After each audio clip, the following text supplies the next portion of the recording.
Hello, welcome to the Blackbirds stream at Gen Con. I have some amazing people here, some amazing players. My name is Joseph Limbaugh, and we're going to be playing Blackbirds, the game that we've been working on for 2 years, me and the team, and really excited to have everybody here to be playing this. So yeah, I think this is our third live stream so far of Blackbirds, but the first one at Gen Con, really the only one at Gen Con, so I guess you're lucky to be watching it. You better count your blessings. Well, yeah, let's go around, and I just want to have everybody introduce themselves. We'll start with Vana, and yeah, just tell us who you are. What's going on? Hi, hello, I'm Vana. I stream full-time on Twitch. I also do tabletop RPG things, voiceover things, and hosting things. And I'm super excited to check out Blackbirds. And just a quick story. One time the creator of Blackbirds was messaging with me on Twitter and was like, oh, hey, are you looking forward to this game? And I was like, yeah, here's what it's all about. And he just very graciously was like, I know. And then I did not realize till later that I was like, oh, you created it. Okay, I'm going to go lie down. You're talking about Ryan, right? Ryan. Yeah. Yeah. I was like, okay, good. I'm like, let me explain your game to you. Well, hopefully more stories like that today. Lissette. Hello, I'm Lissette Jean-Marie. I'm a Los Angeles improviser whenever I can be. During the pandemic, it's been hard, but we still do it when we can. And yeah, I'm excited to do some RPG playing with Blackbirds. Great. Sam. Among all of these blessings, I am your local curse, Sam Leve, role-playing performer and variety streamer throughout the Twitternet. Oh, wow. Mark Meer. Hello, I'm Mark Meer. I do voices in video games, and I also play a lot of RPGs in Zoom over the last 18 months or so. So here I am doing that. Great. So this is Blackbirds. It's a dark fantasy role-playing game, kind of based on Berserk or Dark Souls or the 100 Years War. So a lot of positive influences. But we've been, it's been a long 2 years, and we put all of the. Mark, did you have a question? I'd just like to apologize to those in chat who were apparently expecting actual birds to be doing this stream. So. I am sorry. I am sorry about that. They don't get to know what's under my trench coat. Yeah, I was going to say. Or how many of me are stacked. Right. We could all be birds for all they know with Snapchat filters, right? For where all we get our human suits is none of your business. It's private. Yeah. So I'm going to read a little bit about Blackbirds. The invisible hand of fate is felt most noticeably when it is absent. So the world that we're living in, the gods have been killed, and some other people have taken their place, some not great people called the oligarchs. And the fates themselves have been killed, but fate has spread out into the world in messengers, and people have been touched by fate, and those people are called Blackbirds. Within the game, you don't call yourselves Blackbirds, but that is where the name comes from. That is what the player characters are. They are Blackbirds. And so you've all been touched by fate. You have a little bit of fate, that you carry around with you that gives you a little more impetus. It gives you can do things that other people can't do because you've been touched by this. You're not sure why you can do this, but you know that you can. So you're living in this dark time, but there is a flicker of hope, and that hope is the Blackbirds that are throughout the land. So our group here, you are currently in a town called Halfwinter. That is the name of the town.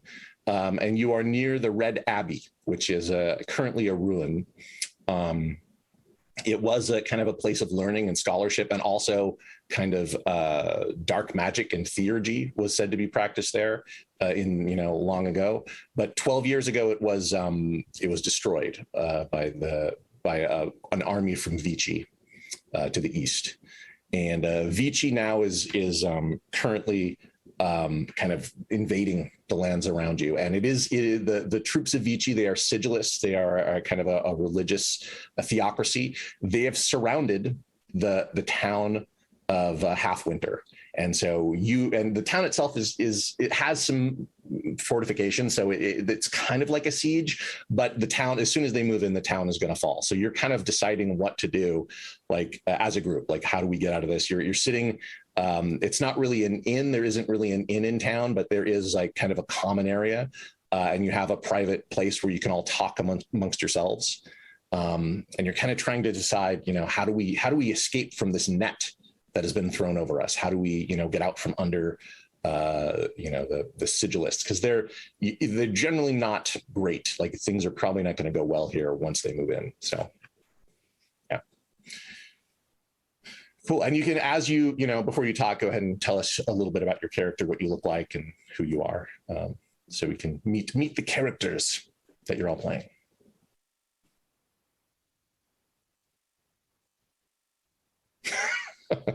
I think Mark should go first. All right. Oh, very well. So I shall. Just an intro of the character and what they are doing at the moment. So do we all find ourselves, are we perhaps at a roadside inn? Are we going to do that traditional thing? Is that closest thing to an inn in Halfwinter. There isn't really an inn, but you have drinks and there's food here. It's, it's basically like, I think it's the house of a lesser noble that is empty and people have kind of moved in and the inns are outside of town and there are no inns in town. So this is where you are, but it's an inn. Yeah. Mm-hmm. My character is known as Ruse Liesmith. That's Ruze Lyesmith. Now, Ruse does seem to be a bit of a pseudonym.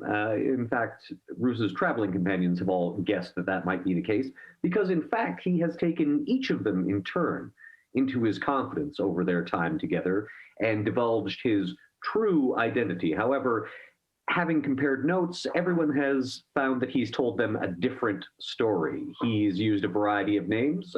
He's claimed that his real name is Lon Chaney. He told someone else that his name was Raven Darkholme. He told someone else that his name was Pistachio Disguisey. And he actually has a very nondescript appearance in his standard appearance, rather. However, with a little bit of makeup and the proper clothes, you found that he can really pass himself off as almost anyone. But as he looks now, you would look right past him. He looks like a generic person. There's a nondescript person. And then I guess probably next to them or across the table, there's someone very descriptive, a hulking, 12-foot tall person. Leve, why don't you tell us about yourself? I'm sorry, 12 feet? Yeah. Jotunkin are proper big. Why did you think I was gunning for it? I was thinking like 8 feet or something. Oh, darling, no. We're going bigger. We're going thicker. And so here we are. Leve Sigurdsbarn, the experience of being in this small space is not pleasant, which is probably why they are fingering a piece of braided tree bark cord. I think they've used it in material components for, well, what they use it for is immaterial. What is important is that they use it toward an end that gets another end, that makes a deal, that makes a Jotunkin, otherwise fated for doom, to be less so. And in this inn, at least, they are slightly warmer. They shaved off all of their hair recently in the wrong season for it. They are cold. And bundled up in the furs of actually just an entire bear. Trying to get warm. Great. Katerina. Katerina Delaceps her path is bow and blade. She's a human. She's someone who's always found sword play and bare knuckle fighting very easily. She advanced in it so quickly that even though she grew up in an orphanage, she thought to herself, well, I'm so naturally good at this. I must come from a great knight or a great lord somewhere. And they had to drop me off in this orphanage. And the only way to reclaim my birthright is to become a legend, to become a just downright songs being sung about me from one end of the continent to the next.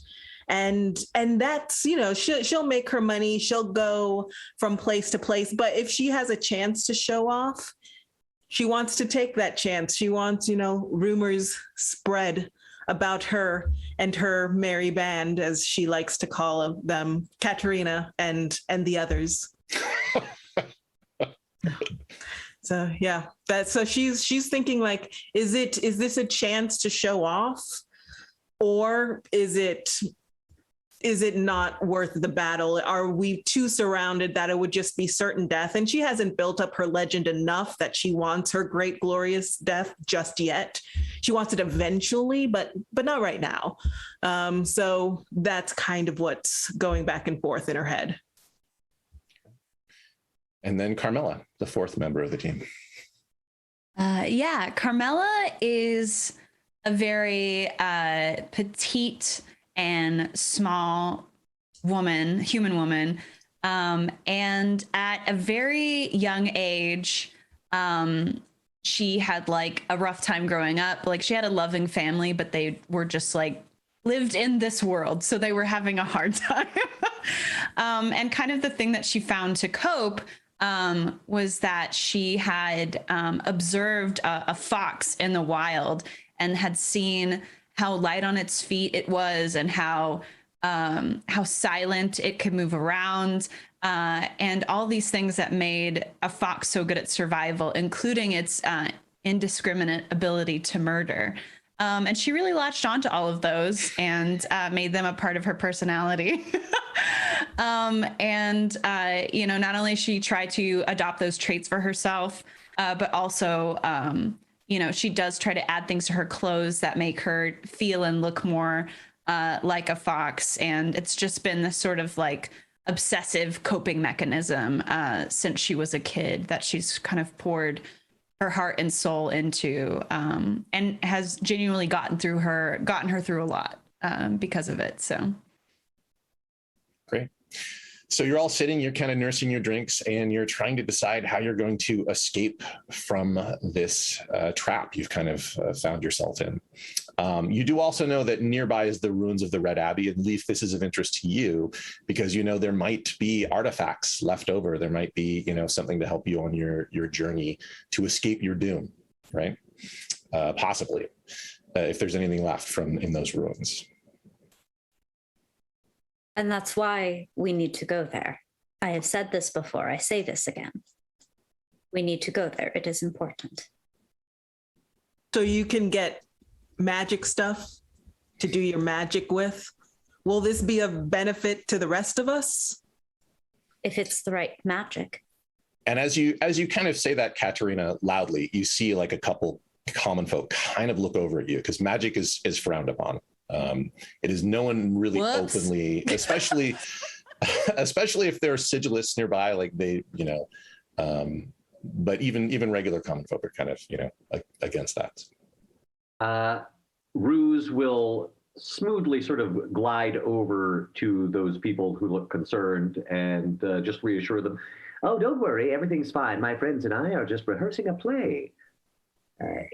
Yes, it's an anti-magic play.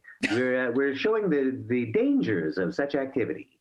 I'm sure you'll agree that's a very valuable lesson for all children everywhere. Seems a strange time to be rehearsing a play when we're all in such trouble. Oh, sir, you must understand that the arts are a very valuable commodity in dark times. They can really help get one through. And I'm sure you'll agree an anti-magic message is never out of place. I guess the sigilists will like it. Katerina is like cleaning her teeth with a dagger and going, I'm a classically trained actor. Yeah. Did that help? Smith? You'll have to excuse her. She's in character.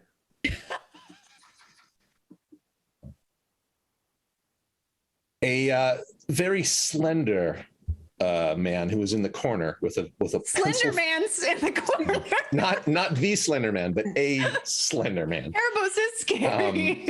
With a pencil thin mustache, kind of slinks over and sits down at your table, and he's kind of playing with his facial hair, and he says, "I understand you're looking for a way to get out of the city." Might I say, sir, before we broach any further conversation, that is a magnificent mustache. Thank you. I'm very proud of it. Indeed, you should be. Why, to maintain such facial hair in such dark times is truly the mark of an astute champion. My name is Wesley, and he kind of looks around and makes sure no one's listening, and he says, "I work for someone of import in the city who would like to recruit you." Recruit us, but we're just a humble troupe of actors. I think we both know that you're more than that. Oh, Or no. maybe I'm at the wrong table. Perhaps you don't need help escaping from the city. Wait. I think Carmilla, under her breath, leans over to Katerina and goes, "I don't think his mustache is very good." Yeah, I don't know. I don't understand this trend It's with like men. really thin. When the two of you turn back to the conversation, you notice that Ruse also has a very pencil-thin mustache, suddenly. How did this happen? Oh God, it's like a disease. It's spreading. Carmilla grasps Katerina's arm and in a fake panic, a fake fear. So you're interested. Oh yes, a question.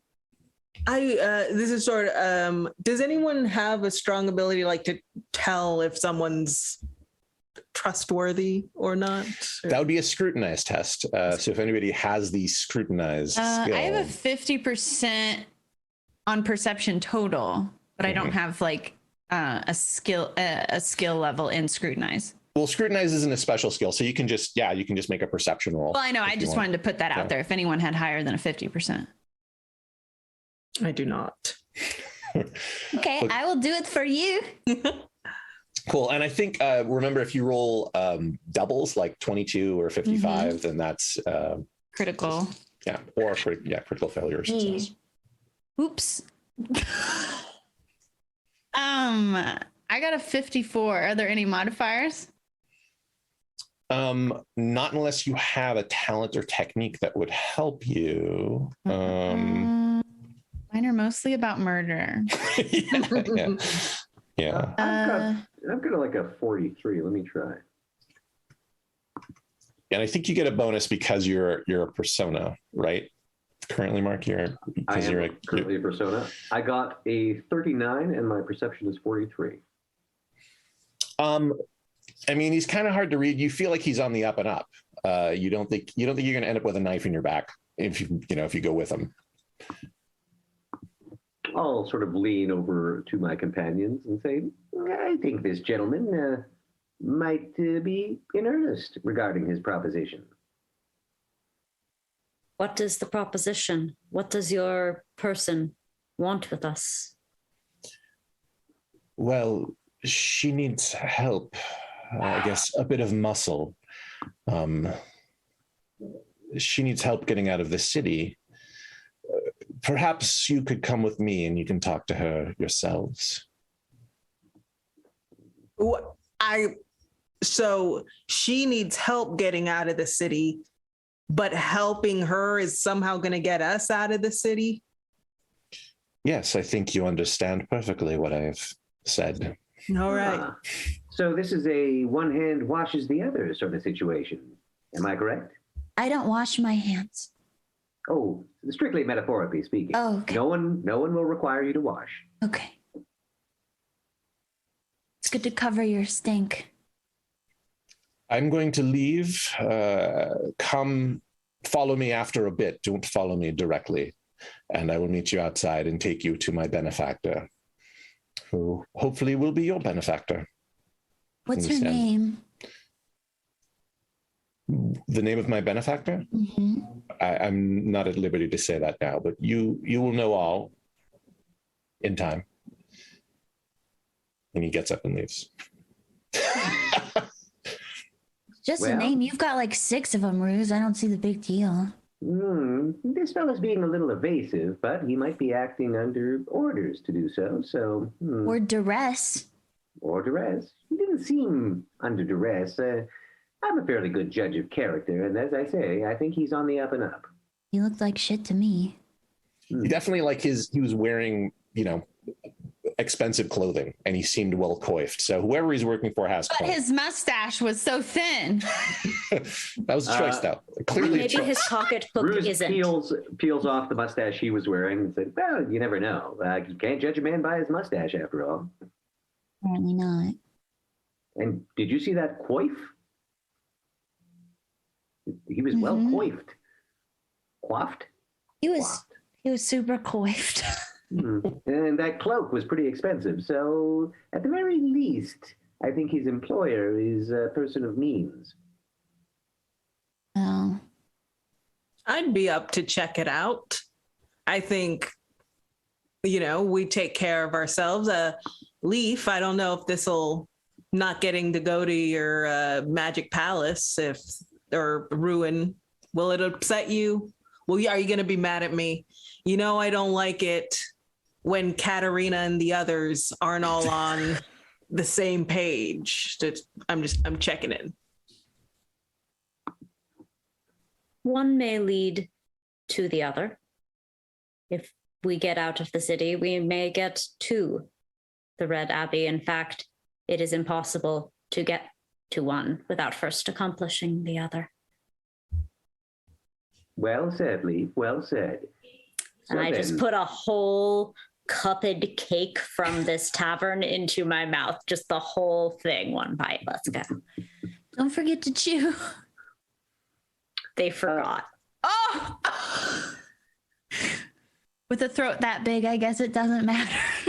Oh, yeah. Why, an entire cupid cake is like a crumb to Leaf. Oh, speaking of which, I'm going to take some of these cupid cakes with me.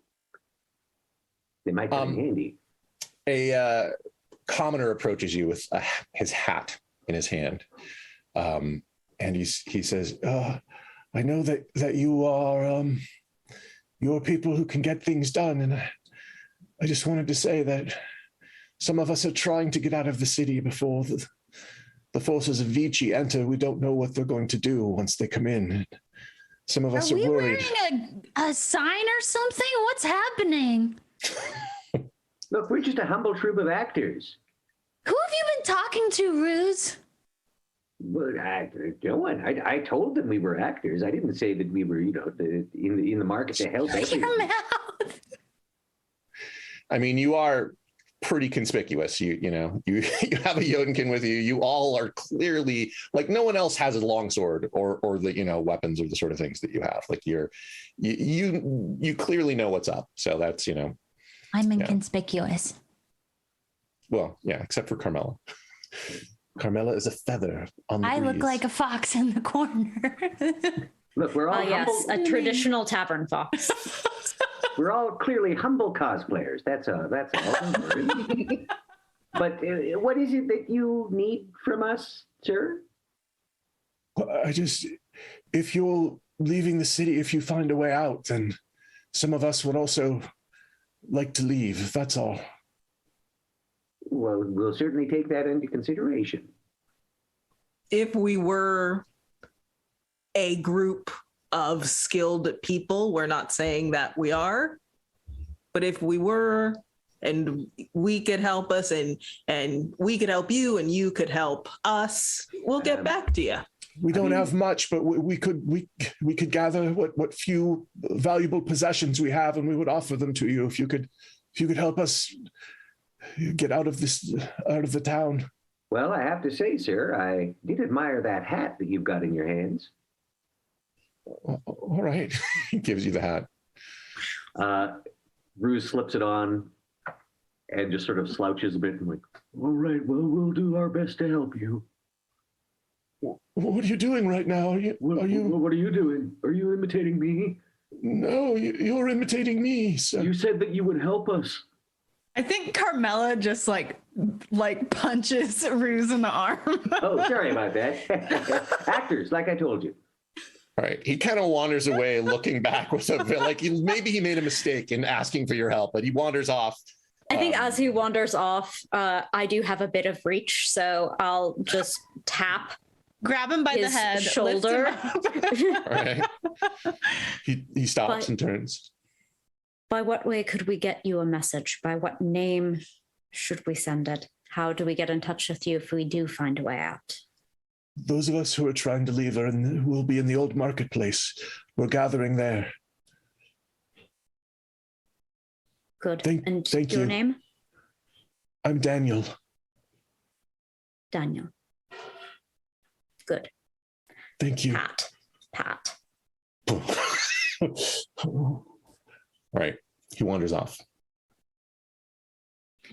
I mean, Ruse, that was a sort of a jerk move. I'm sorry. I know that's your thing, but he was such a frightened old man, and then you just messed with his head like that. I don't think Ruse can help it.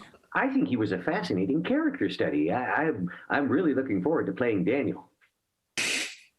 I've never met a Daniel I liked. You didn't like him?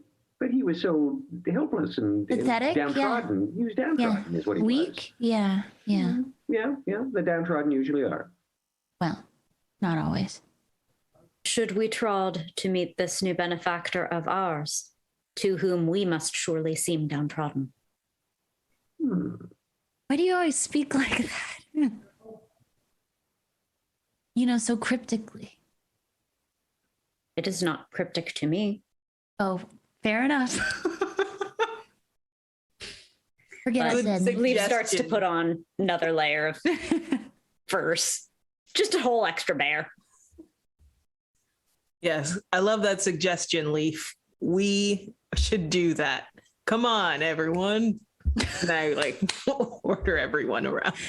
Come on, the others. Great. So you slip out you go out the front of the tavern, the makeshift tavern, and you look around. And at first you don't notice the slender guy, Wesley, that you were talking to, but then you see him. He's kind of in the shadows, and he steps a bit into the light of one of the moons, and kind of motions for you to follow him. Right. So he takes you up to the top of the hill, and you realize you are headed to the big castle in the center of town. So he's heading towards, that the Burgermeister, the leader of this town, is known as Dame Annis.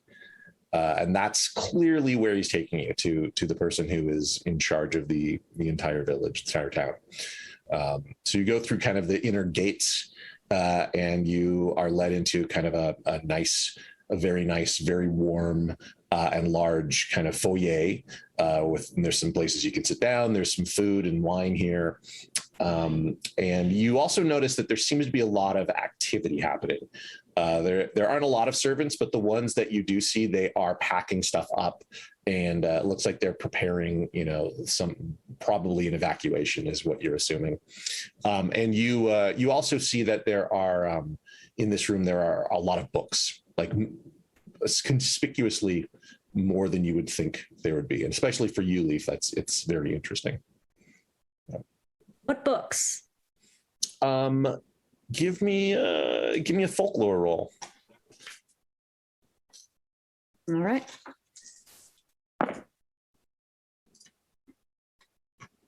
Books. What'd you get? No. Okay. No. All right. I mean, you're not sure, but definitely some of these look like they might be relatively rare, and possibly some stuff that, on theurgy, but you're not 100% certain. Oh, I catch eyes with our thief. Who's our thief? Is it me? Who has traditionally the lightest fingers? I know that's different than pickpocketing, different than confidence games. Who is our burglarist? Don't look at me. I'm strictly a scam artist. Who do I I'm look to? more of a brawler. Yeah, I thought it might be Carmilla, perhaps. I mean, she is the path of stealth and subterfuge. So Yeah, I don't know what that would be under, like coordination or stealth or skullduggery is what, if you want to like just steal things, Oh, it's yeah, usually yeah. skullduggery.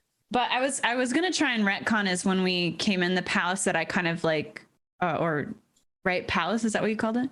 Yeah, it's a castle. It's like a castle or a keep. Yeah. When we got in there, that once we were in the door, I kind of like slipped into the shadows and tried to follow follow the party unseen. Okay. Make a stealth roll then. Let's see if you are Not to unseen. poo-poo. I'll steal for you later. Sam. I can absolutely look for and not find you, and Yes. turn back to but some of what these if- books on theurgy and just touch the spine longingly, and then but walk away, which you may or may not see from the shadows. What if you catch my eyes, but my eyes are in a suit of armor? Okay, I'm going to roll stealth. That would be Scooby-Doo duggery, not Yes. skullduggery. If you're going into hide in a suit of Scooby-Duggery. armor. Skidoo buggery. Stealth is good. So I think my base is 55. I have a plus 10 stealth skill. So 65. Any modifiers? Well, that's kind of dark here. I'll give you a plus 10. Oh, okay. So 75. Those are good odds. I'm going to fail it now. 54. Great. So yeah, you head back. You are kind of, I guess, outside of this room, but in a place where you can kind of look into it and see what's going on. Does that sound right? Is that what you want to do? I think like if there's like, I'm picturing like if there's any pillars, like trying to like keep wrapped around those from prying eyes, or if there's any kind of rafters, like having scurried up there or something like that. Whatever Sure, yeah. the layout, what makes sense with the layout of the room. Yeah, the room that kind of your compatriots, your fate-bound companions are in, everybody else is kind of, there's not a lot of places to hide in there, and there's more light in there. But there is like an archway and an adjoining room where it is quite shadowy, and there's some pillars you can kind of hide Love back it. in there and take Love an eye, it. keep an eye on what's going on.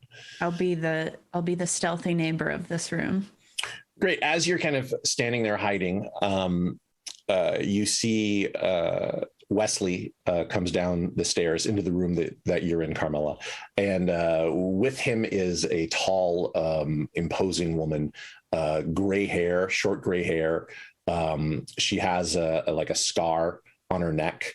And she's older, but she looks like she's pretty fit, like she looks like she could,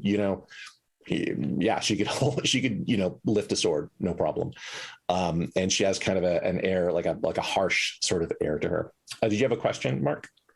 Yeah, just as this person enters the room, there's a bit of a flare from a tinderbox, and you see a pipe being lit, and the face that's illuminated is wearing an eye patch and has like a large scar running down it, and is seems to be bald actually, and just turns as she enters the room and says, "Well, now, Mum, you wanted to see us, did you?"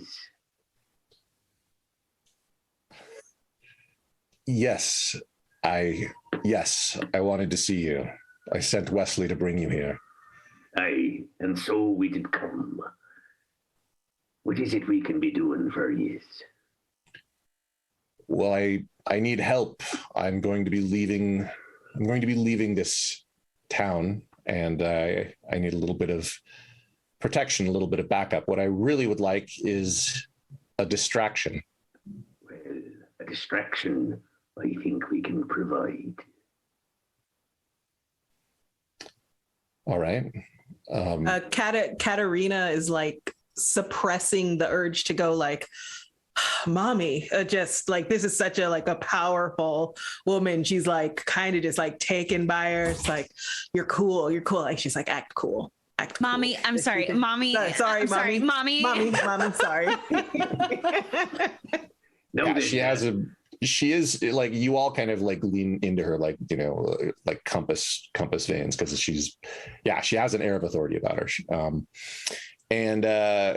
She says, you'll forgive us, Mum, but your man here did not grace us with your name. I'm Dame Annis. Dear. I'm sure you've heard of me, and you all have. She's the ruler of the city. She's like the burgermeister. She's in charge of this keep. So this is your place, then, is it? Well, not anymore. The sigilists are about to take it, aren't they? My condolences upon that.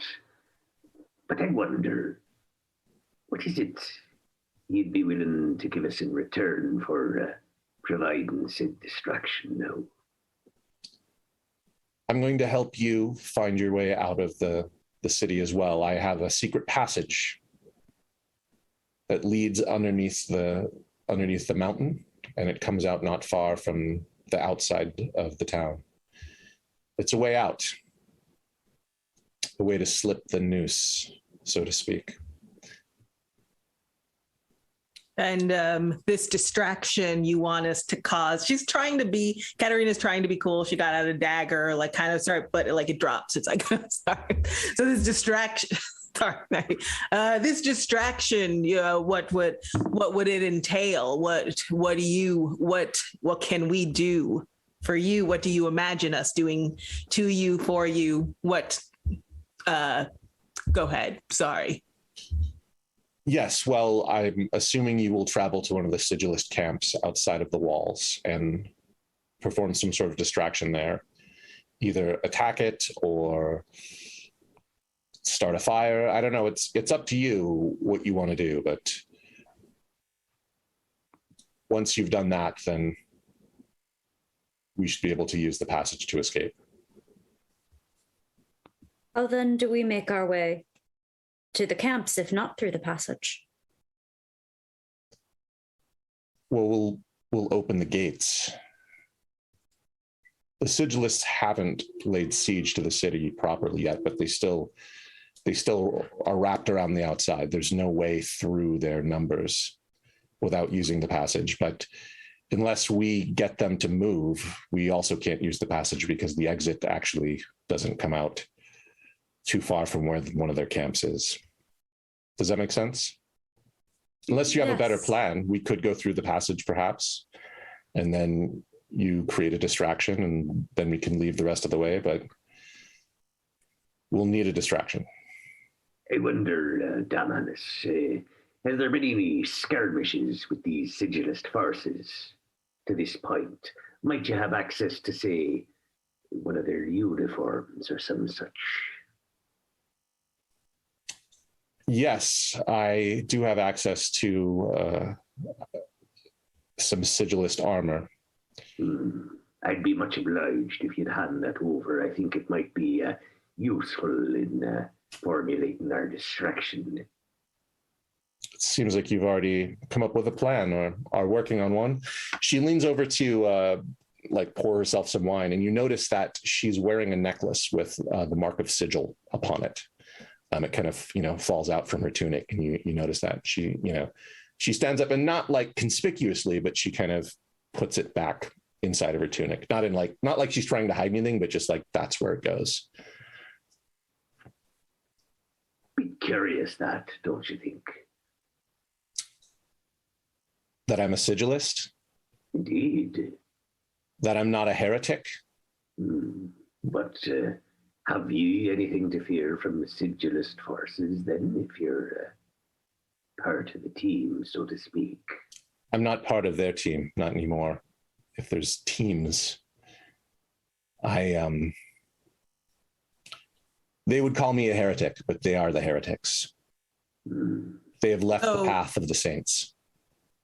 So what you're saying is we can't believe everyone who calls other people heretics, because they're calling people heretic, but they'd be calling you a heretic, and maybe you would call other people like us a heretic, but like, who are you? If like you extrapolate it, would you say?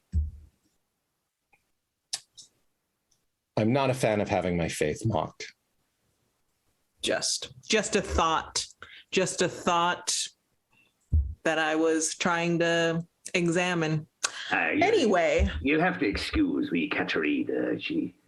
I think she's a bit starstruck by you, to be honest. You've quite a powerful presence there, ma'am, if I may say. Will you help me? Well, Yes, but we will need to see the location of this passage. The entrance and the exit, both sides. All right, come with me. She grabs a candelabra and she goes and starts going down some stairs. And you get down into the cellars, and there is Leaf just looks back over their shoulder at the books. You can re-roll stealth to follow if you want. Yeah. As you like leave the room, you see the servants grabbing the books, and they're starting to put them into a crate. I clock what the crate looks like. Okay. Just for It says opportunities may yet arise. Who knows? no magic bookies. Right, I'm definitely not a heretic, folks. Yes, moving on. So yeah, she takes you down some stairs into the, clearly the cellar, and there is like a large door, nondescript door that she opens up with a big iron key, and there is a narrow but passageway leading under the earth to the north. This sigilist armor you mentioned, ma'am, where might that be? She goes over and opens up a chest, and there is some sigilist armor in there. It appears to be chainmail, and it is, and also the trappings and adornments. And it looks like it's built for someone. It looks like actually it would fit her perfectly. Cool. But you might be able to make it work. Yeah. Yeah, I have some. This lady. I see. No, ma'am, if you don't mind. It also looks to be of an older make as well. Right. So it's is it of a sort of feminine construction, or is it generic? Are there boobies? Are there booba? You should be able to. Yeah, you should be able to make it work. Yeah. Okay. Are there booba? Yes or no? Booba armor's impractical. Yeah. Good armor, not. I want the booba. Is it the impractical boob armor that will result in your sternum being caved in when it's hit with a solid? No, it is practical. It is the armor of a warrior, and it is good. practical. And yeah. All right. Yeah. I hate this. And she kind of looks at it. She looks at it like kind of listlessly, or longingly, not listlessly, but kind of like she wishes she was still wearing it. But yeah, she obviously has conflicting feelings about what she used to do or the Church of Sigil. So, question: have we had any contact with the Sigilist forces? Like, do we know if they're from a particular region or they have a particular accent, shall we say? They are from Vichy, and it's also the city of painted glass is kind of the main city there, and they've been a lot more aggressive lately. They've started, roaming, especially into Garia, which is the country that you're in. They killed the king recently at a skirmish, and so the ruler is his daughter.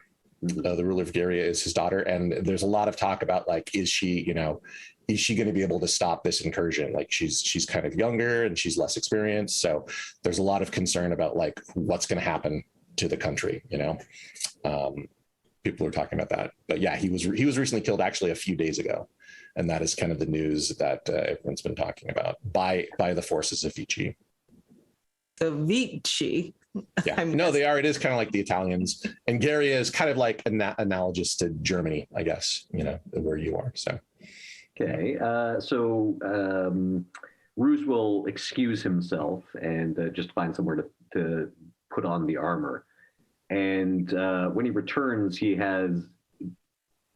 donned a wig, sort of long flowing wig, and no longer has an eye patch or a scar for that matter. Okay. Can I say when I followed, I did try to eavesdrop on the servants loading up the books. Okay. Give me an eavesdrop roll.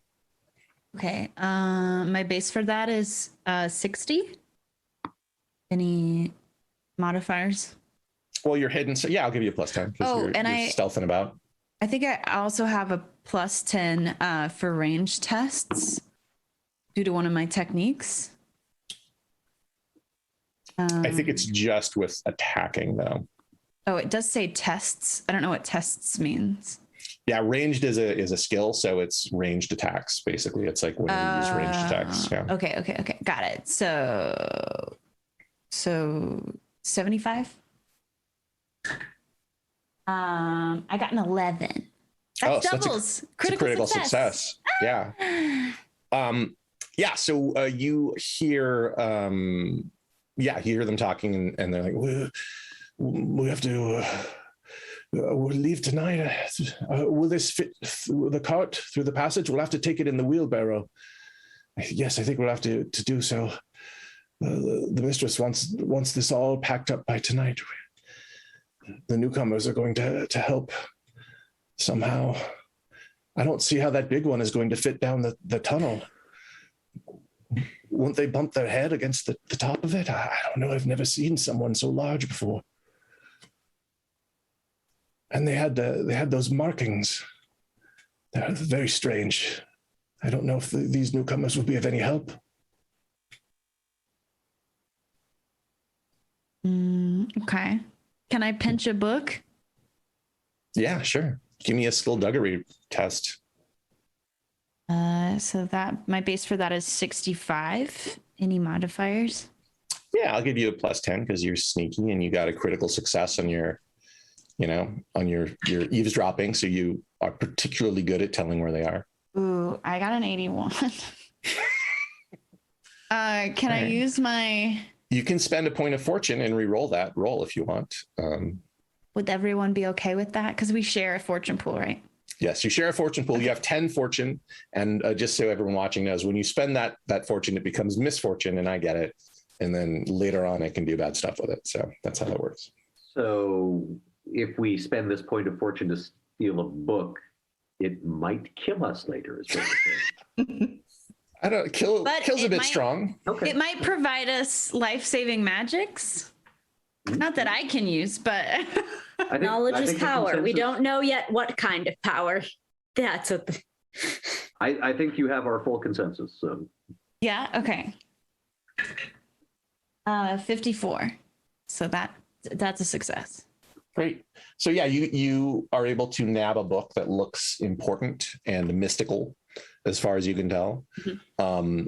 And you slip it into your pouch or your sack. Great. Don't say it like that. Oh my God. How did I say it? What did I say? Well, it's a thief sack, right? Yeah, it's my thief sack. Thief sack. Yeah, it's got a big $sign on it. Yeah, it does. Yeah. Very discreet. Yeah. And then I'll just scurry down the tunnel after them. Great. And I come back to long hair Ruse, I think. Before we leave Damanos's presence, Ruse has a few questions like, now then, Damanos, I will need to prepare for my role, you understand? So if anything you could tell me about the sigilists and their typical mode of behavior would be much appreciated. Well, they're very devout, and they worship the saints of Sigil. Mm. Although the heresy, there are those who are talking of a new saint, the Golden One. Sometimes they called the Golden Messiah. Mm. And this particular heresy is followed by these people we're talking about. Yes, they speak of the Golden One in glowing terms. Is that it? Yes, they do. They speak of this new saint that they revere above all others, and in Vici, especially in the city of painted glass, they speak of the Golden One. Are there any particular oaths or sayings that they might use to praise this Golden One? Not that I know of. I only know about the Golden One through hearsay and rumors. That will make this a bit more difficult. But yeah. Hey, lore check.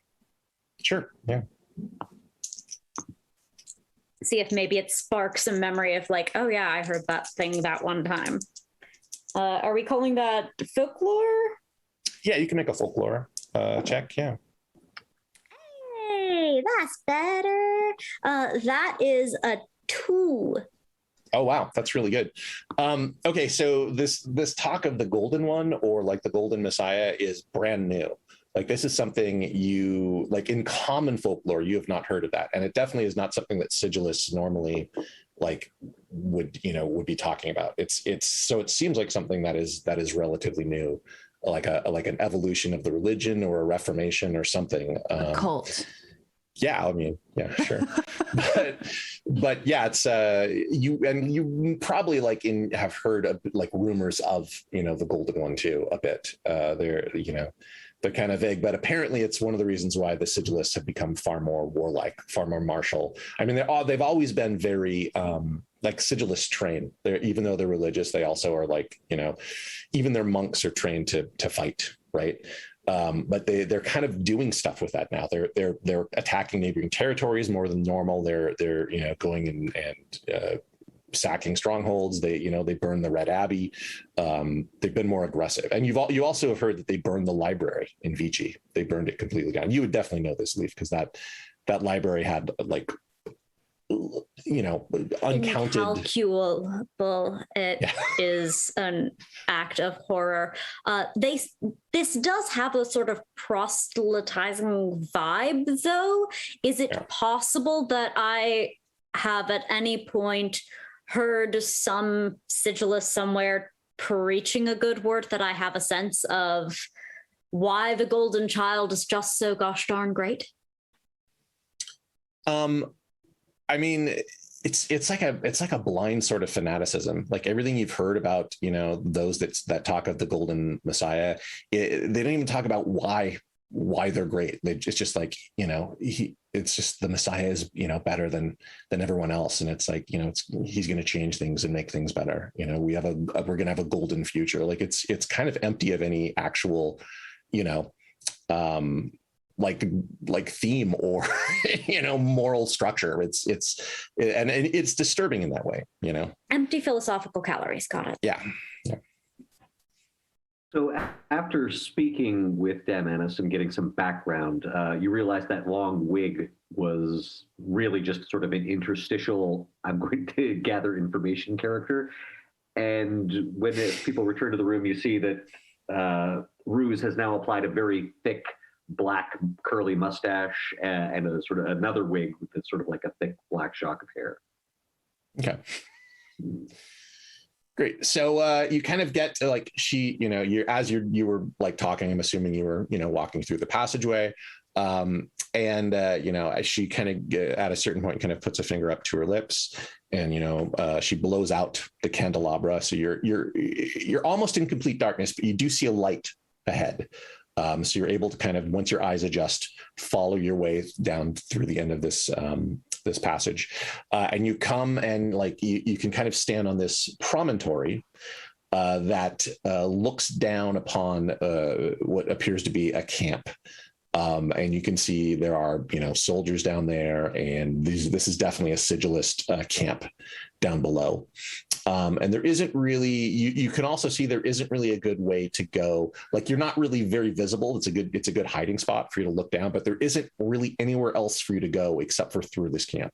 Like, if anybody is going to be leaving through this passage, that this camp would have to be moved or cleared out, or you're going to have to do something about it to get through here. Okay, so I have warfare. I remember you, sorry, I know you explained it. It's not quite strategy. What is warfare? Warfare is like, you have had experience in combat. So it's more like in the middle of a skirmish or a fight, you would know what to do rather than planning something. Yeah. Okay. Question, Joseph. I wanted to use my ability. So up until this point, I think I've been using the lower level construct of my imagination, adept at fabricating a persona from notions, wit, and artistry. But I think now, is it possible for me to use alchemy of being to create a foolproof identity at this point? Yes. So alchemy of being is a rekindling action. So you have to do it during a rekindling, which is kind of like, like an overnight sort of a sleeping thing.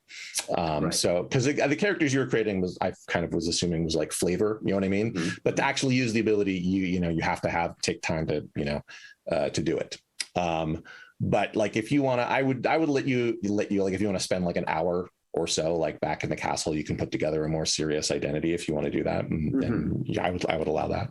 Yeah, this will be. I think since we're infiltrating this sigilist camp, that this disguise should be, and also I've got a full suit of sigilist armor and whatnot, and I have been briefed on the sigilist, so I'm able to create a more convincing persona that's not just slapped on eye patch. Right. Yeah. Slightly better than a slapped on eye patch. Sure. Mm-hmm. Yeah. I also have preparations to make, so returning now that we have reconnoitered is ideal. Great. Yeah. So you've seen the lay of the land, and you're back in the castle now, and you're kind of planning what you're going to do. How are you going to get out of this situation? I think as you come back down the tunnel, Carmilla is just in the middle of the tunnel, like backlit, like just waiting for you, and then straightens up when she sees you. Hello, hi, I've been here the whole time. As always. I don't know if there's a good moment to slip the book to, is it Leve or Leaf? Leaf. Like Leaf. Leaf. If there's a good moment to slip the book to Leaf, then Carmilla will do that. There are a lot of folds in the whole bear of furs. So is there a fold where Leaf would notice? I think the weight of these are tomes, Sure. Yes. These ain't pamphlets. I'll slip this book in your fold. All right. So you hand off the book to Leafs, and yeah, it looks like this might actually be something pretty valuable. So the absolute gentlest hip bump into shoulder bump, just like, boop. Thank you. Flies into the wall. Without acknowledging that anything has happened. Thanks. Carmilla knows what it means. It means I'm hungry. Obviously. I only had 1 cup of cake. So Dame Annis, kind of, the servants bring out some cold food because they've kind of put away all of the warm stuff, and you have like a meal, and you're sitting at a table, and yeah, she's like, what, do you have a plan? Do you have a thought? You seem like people of action, and I'd be interested to know what strategy you've put together. I think infiltration will be my first order of business, getting more of the lay of the land of the camp, finding out their chain of command, etc., etc. If you could get into their ranks and convince them the danger is elsewhere, then we could perhaps take care of the stragglers. Exactly. This armor question, this insignia, does this denote a soldier of rank, an officer by chance? Yes, actually, it does denote someone with a title within the ranks of the sigilists. Exactly how high ranking? I mean, you wouldn't want them to look too closely at it or look into it too much, because that order is no longer part of the sigilist order. But certainly enough to command the rank and file, yes? Yes, but anyone who knows too much will know that insignia those are the protectors of the library of Vici. Can we update it?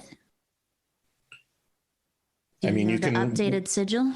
We can remove it. I suppose we could probably remove it, and then I don't know. Maybe we can update it. I don't have many people here. I don't have, someone who can rework something in this amount of time. I think you might have to take the risk that no one recognizes what it is. Yes, I think it better to have some degree of sway over enlisted men. I'll just have to avoid fellow officers. What if you got a little mud on it? Yes. Yeah. Like when you're taking a test and you don't know if it's A or B, so you kind of write a letter that looks like an A and a B.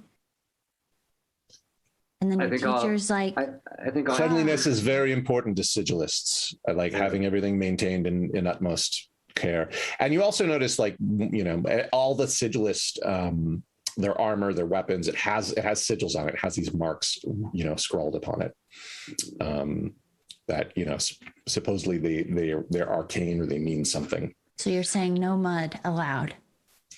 Yeah, they don't like if you're in the middle of battle, maybe, but it's like, yeah, they like all the like soldiers you saw down there, everything was impeccably maintained. What about a cape? Maybe. Or does the cape have the sigil on it too?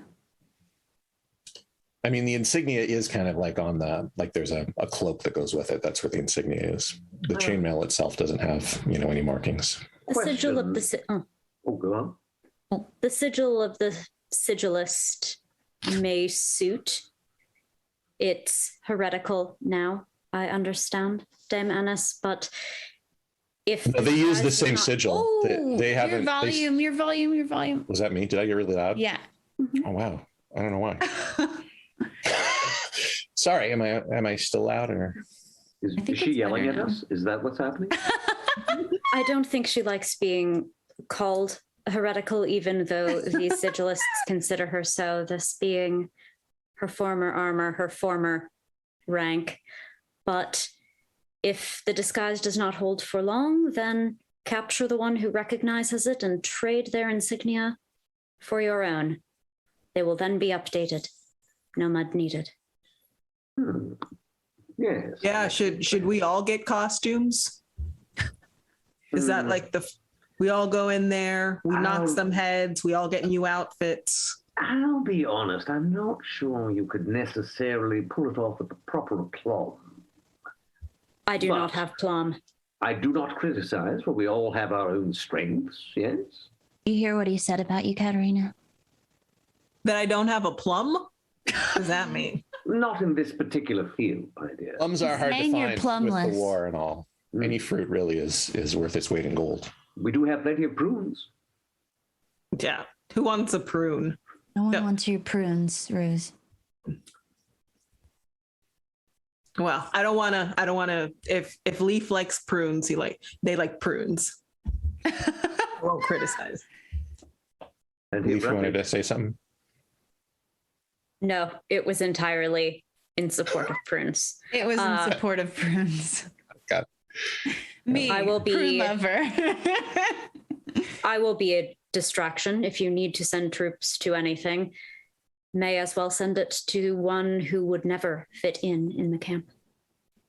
I will go through the main gate, and you may direct them toward whatever mischief I might have time to create. Yes.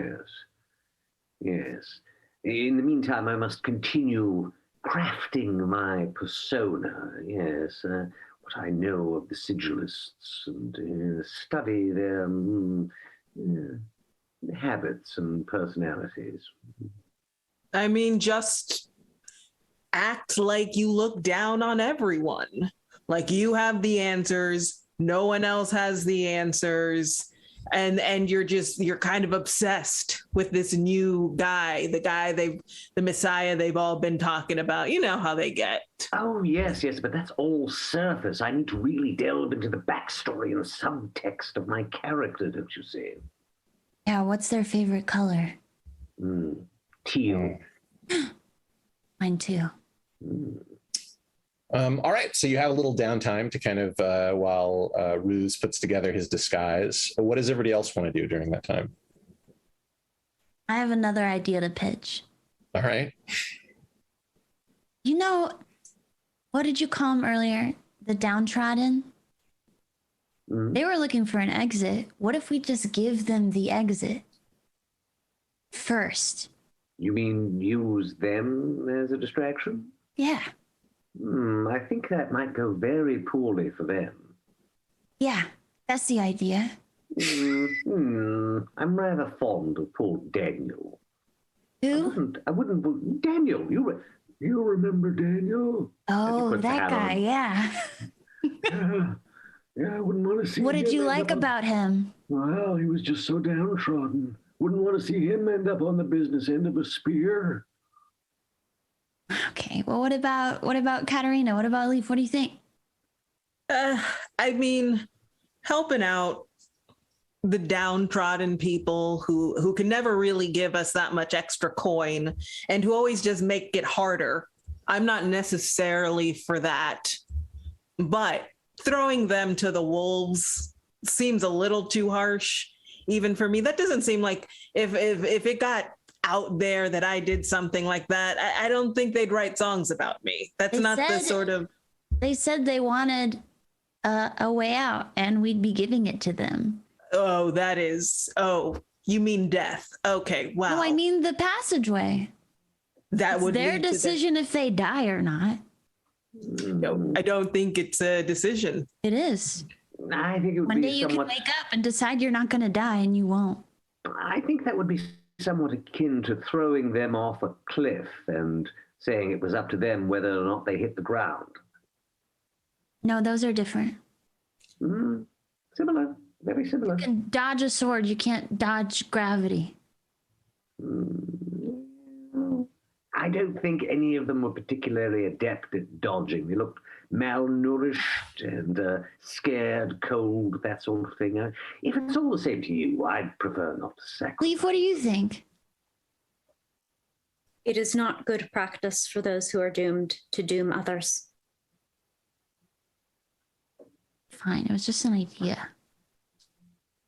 A Oh, really don't good worry. idea. Don't worry, I'm sure there'll be downtrodden people you can betray to their deaths in the future. That's not betraying. I don't know them.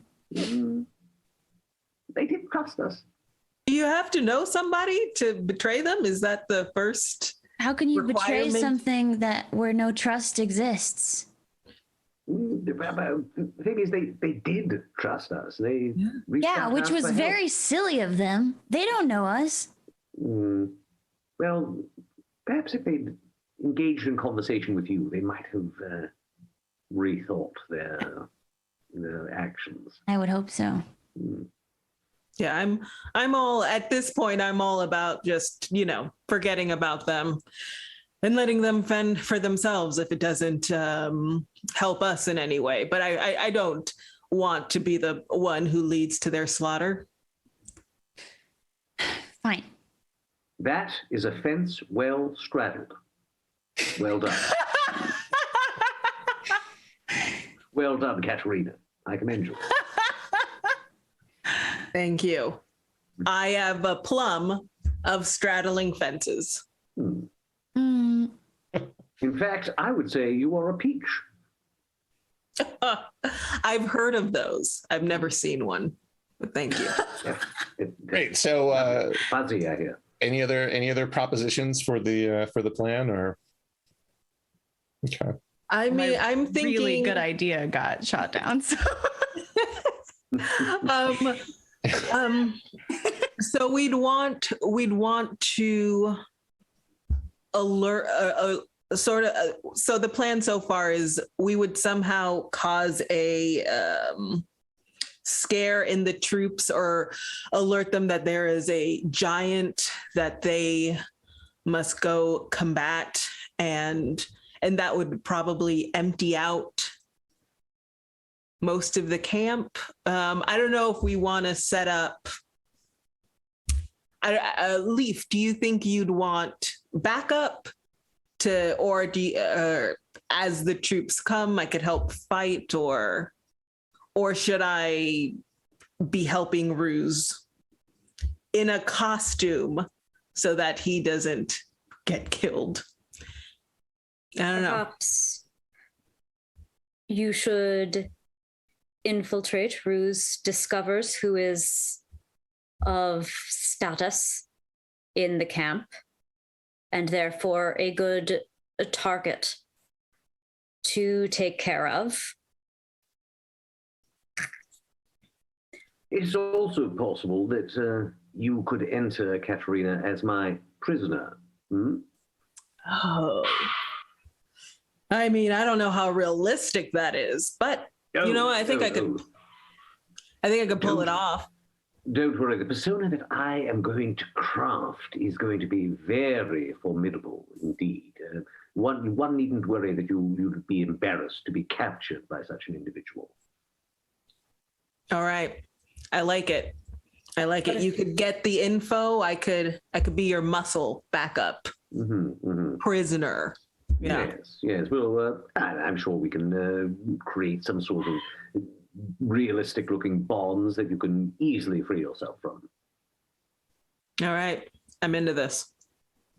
But if any one of you does feel inclined while assassinating the leadership of this camp to perhaps join the foot soldiers, I could probably use some defense. It would be overwhelming if all of them were sent to me and I were entirely alone. I can go with you. Do we want to... This is tough because we want them out of there, but is there any way to weaken them before they reach Leve, like mess up their weapons or, not leave them as I'm not sure.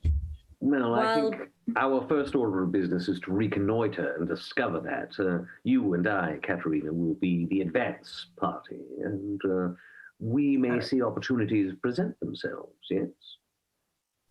Got it. And how will Leve know to create the distraction? Like, how will they know when to do that?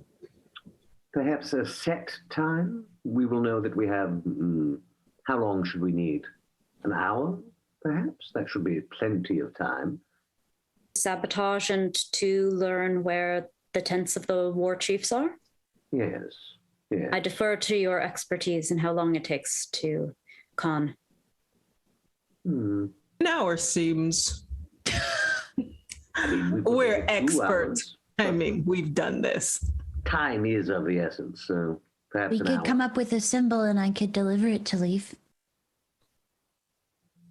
Perfect. What will the symbol be? Or, like a sign, But will you be directly observing us? I can tug on my ear all I like, but if we're in the middle of the camp, how will you know? Well, make sure you're out in an open area of the camp and trust in my keen eyes. Very well. You've never let us down before. Is that true? Well, we're all still here, aren't we? We've been traveling together for a while. I've never mortally let you down. You've survived this far, right? You have thus far not resulted in all of our deaths. So what's the sign going to be? I like the tugging on the ear. Yeah? Your ears can't get itchy, though. No, I shall abstain from itching them. You have to keep the mustache away from the ears. Oh, the mustache is just right on the front here, doesn't it? Okay. No characters whose ears itch. This Right. must be an important part of their I'm going persona. to have to maintain this one. You see, a very deep character study. I say, if you have not received the signal before the 1 hour mark, then at the 1 hour mark is when you should act. Yes? Does that seem reasonable? Very well. I will begin, make my preparations, and then move through the gate. If I do not see all of you by the end of this, I will see you in the next life. And Leve just gets up and leaves. Okay. Yeah, that was dramatic. I thought we were going to go to bed or something. They certainly know how to make an exit. It's true. I have had. Great. So we know that Ruse is using the alchemy of being to create this persona. Leve, what is your plan for preparations? Do you have one, or? The preparation that Leve wanted to make sure they did was to go to the old market and tell them about the passage because by clearing the camp, they'll be clearing the way for not only Dame Annis, but now they know where the passage is. They're going to tell Daniel et al. And so once we have accomplished our mission, we need not return to the city and alert them. They'll know what they need to know to get out if and when we've succeeded. Also, I'm going to read my book. It's very much that I doesn't matter where I see where I'm going, just walking in the relative, just a 12-foot like the bell. twilight. Yep. Just reading a book as you walk. Yeah. Mm-hmm. Who cares what I trip over? 12 feet tall. It's fine. It's just people you're tripping over. Daniel is really grateful. He goes, thank you so much. I understand that. Is it true that the Jotunkin are doomed to die? That is the fate that has been written. I will see whether it is the fate that has been sealed. I heard a rumor that there is an object in the Red Abbey that is a small piece of fate. Leaf gets down close. Where did you hear this? I heard it from the servants of Dame Annis. It is said there is a piece of an object of divine nature about the size of a fist in the shape of an acorn. Your fist. Yes, not your fist. It would be very big. I would say it was the size of a head if it was the size of your fist. Not your head, but I thought that since you're helping us, that this information, I don't know that it might be useful to you. I just felt that I should tell you that. I felt compelled to let you know that. You know, the size of the fist is about the same as the size of a heart beating. And yet, yours seems larger than that hand might portray. Wait until the chaos of the camp has cleared. It will not be safe to go before. I hope you find what you're looking for. And I hope you find salvation from this doomed city. He wanders back to his people and is kind of talking to them about obviously the plans for the secret door. I think we're about to, seems like about to a good place where we take a break, I think, since we're about on the eve of this, I'm sure, perfectly well-conceived plan that will go very well. That didn't sound convincing. I always sound sarcastic. That's my case. Whenever I talk, I always sound sarcastic. So yeah, we'll take a 10-minute break, and we'll be back in 10, and we'll see what happens with this. Yee. Yeah.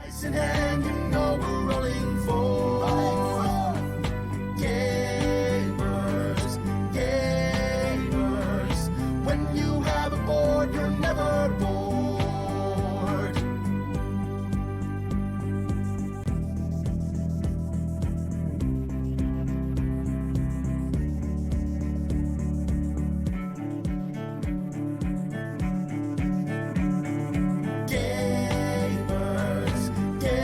Gamers, dice in hand, you know we're rolling for.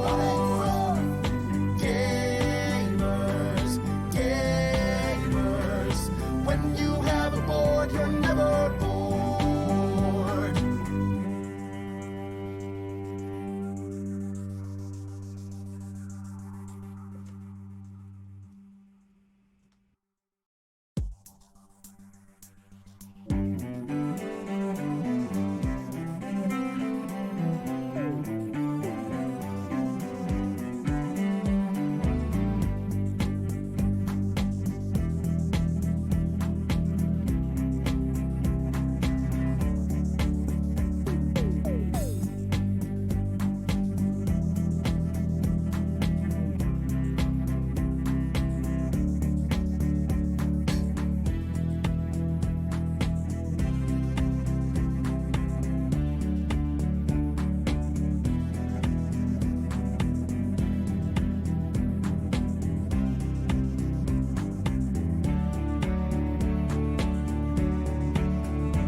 hand, you know we're rolling for gamers, gamers. When you have a board, you're never bored.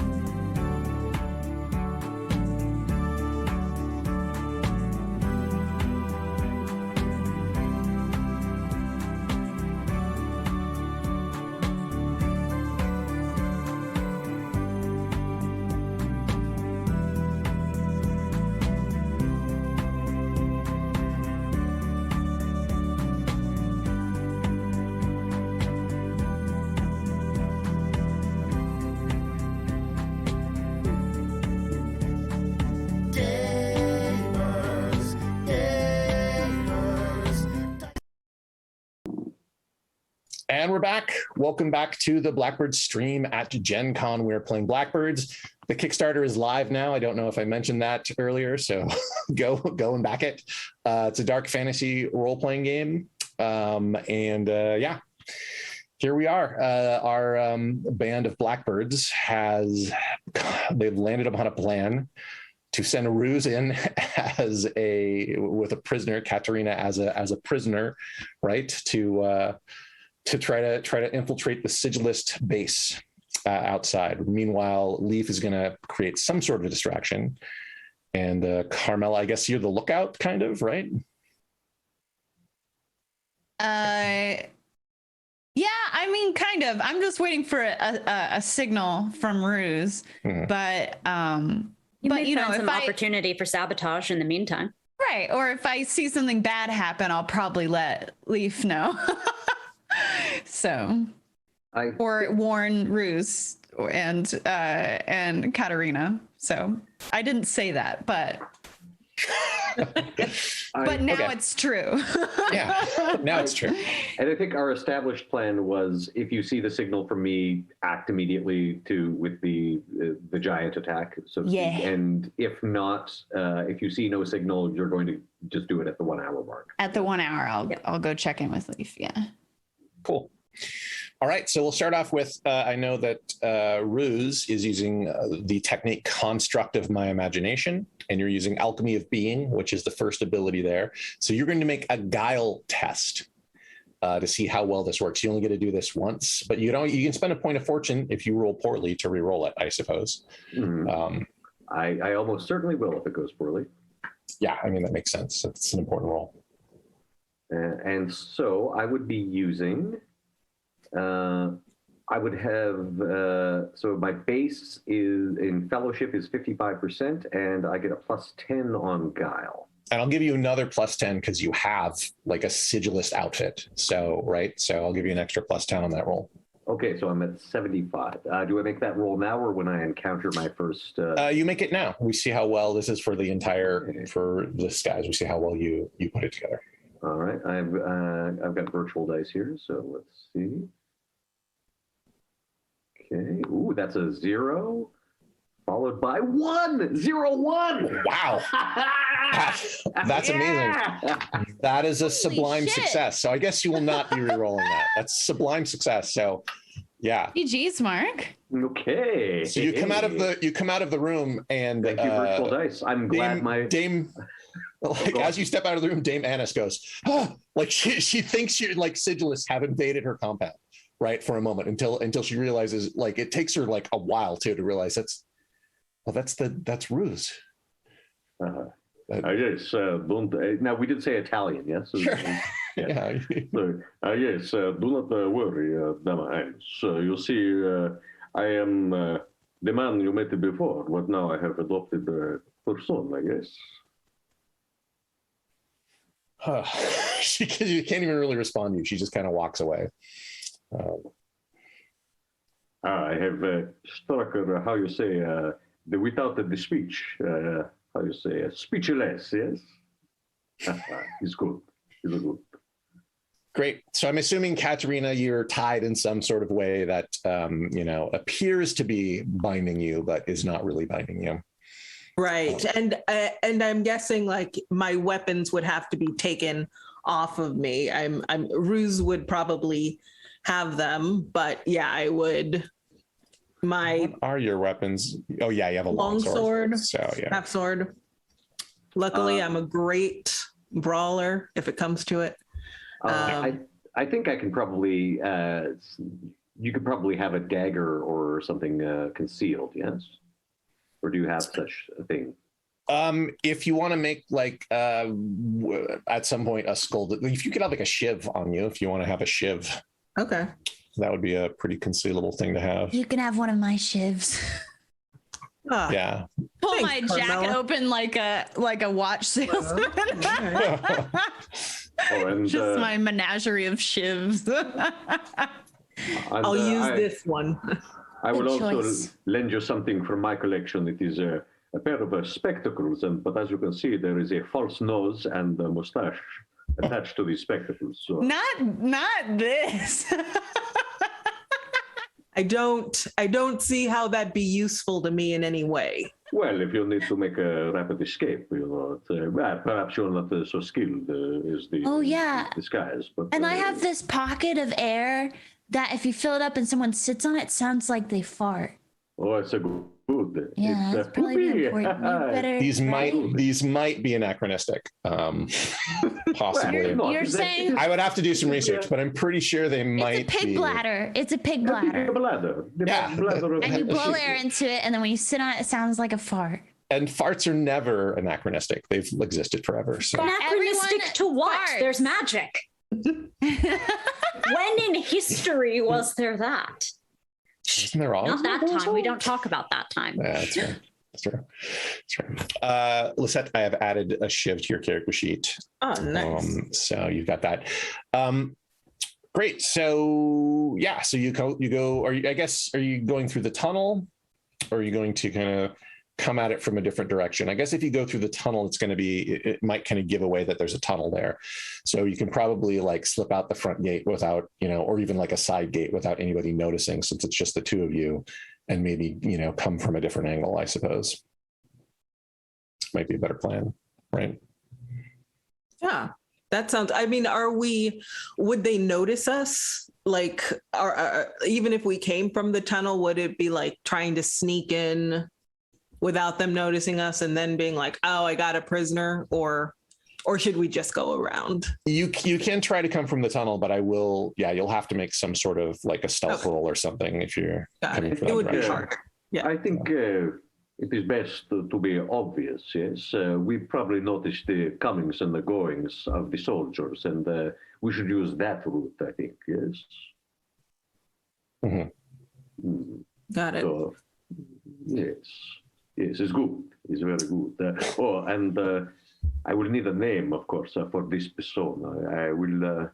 I will be called Giuseppe Mario Luigi. Yeah, Okay. those are Or their just- names. Mhm. Or just Giuseppe. I am Giuseppe. Right.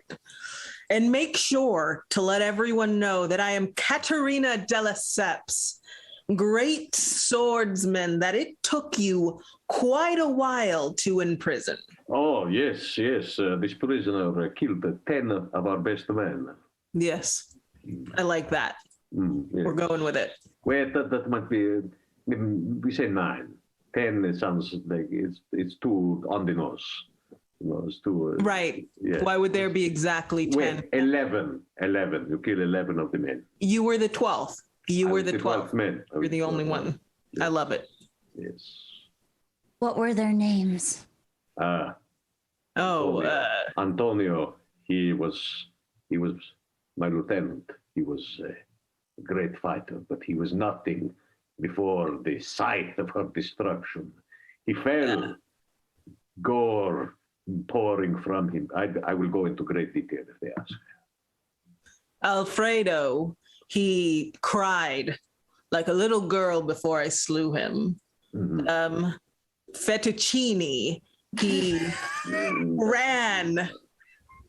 He actually was a challenge, but in the end, I killed him with a punch. So you've arrived at the outskirts of the camp. I'm assuming you're going to the one that was at the bottom of the secret door, right? That's the right, because there's several camps around the outside of the town. So you're going to the one that was outside of the secret door, or are you going to look for like a main camp, like where you think? I like the camp out. I think we'd go to the camp that we'd been looking at, and observing, right? Right, Ruse? Yes, I think this one, as you said, is a good. Okay, so you arrive at the outskirts of the camp. One of the lookouts sees you. Who goes there? I have a prisoner, a great warrior who has slain many of our men. Oh, yes, sir. Indeed, as you were, soldier, as you were. And when I pass him, I go, watch out for this one. Huh? She is very dangerous. She must be taken for, interrogation. Eh? Katerina de Lesseps, the greatest swords person to have ever. There's songs being drafted about me right now. And then I guess I'm just dragged along. 11 of our men, she killed. 11. Who? Oh, Antonio fell in battle. Also, Mario and Luigi, both slain. Do you want to take her to the main camp, sir? We're just an outlier. I would imagine you might want to speak to the general. Indeed. All things in time, my friend. Yes, sir.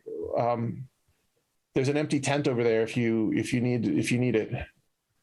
I can come with you if you need me to come with you. If you need some backup, she looks very dangerous. Oh, she is. But out of respect for your next of kin, I would not put you so directly in the line of fire. You understand? All right, sir. You are doing a fantastic job. May the Golden Messiah watch over and protect you. May Sigil protect us all. Indeed. Well said. What is your name, soldier? August. It is a good name. I will remember you, August. Sir, I'm sorry. I haven't seen you before. I just I don't know who you are. I'm sorry, sir. You weren't in the people the general, and was the only one that I was told of. I didn't know. Our army is more than a general. I think you will agree. Yes, in sir. fact, the very strength of the pyramid that is the army is the base, which is the enlisted man. Thank you, sir. It's true. It's very good. August, I must go now. I must take him a prisoner. You understand? Yes, sir. Yes, and he stands at attention and salutes you. It is best, August, if you do not speak of this. All right, sir. If that's an order. Indeed, I suspect that this Katerina may have confederates. I'll keep an eye out, sir. Indeed, see that you do. Yeah, he goes back to looking out. He seems very intent on paying attention to the surrounding area and making sure no one's arriving. He is so lucky he stopped talking. I was this close to shivving him, but he stopped asking questions. Good for him. Great. So meanwhile, let's move over to Leve and Carmilla and see what those two are up to.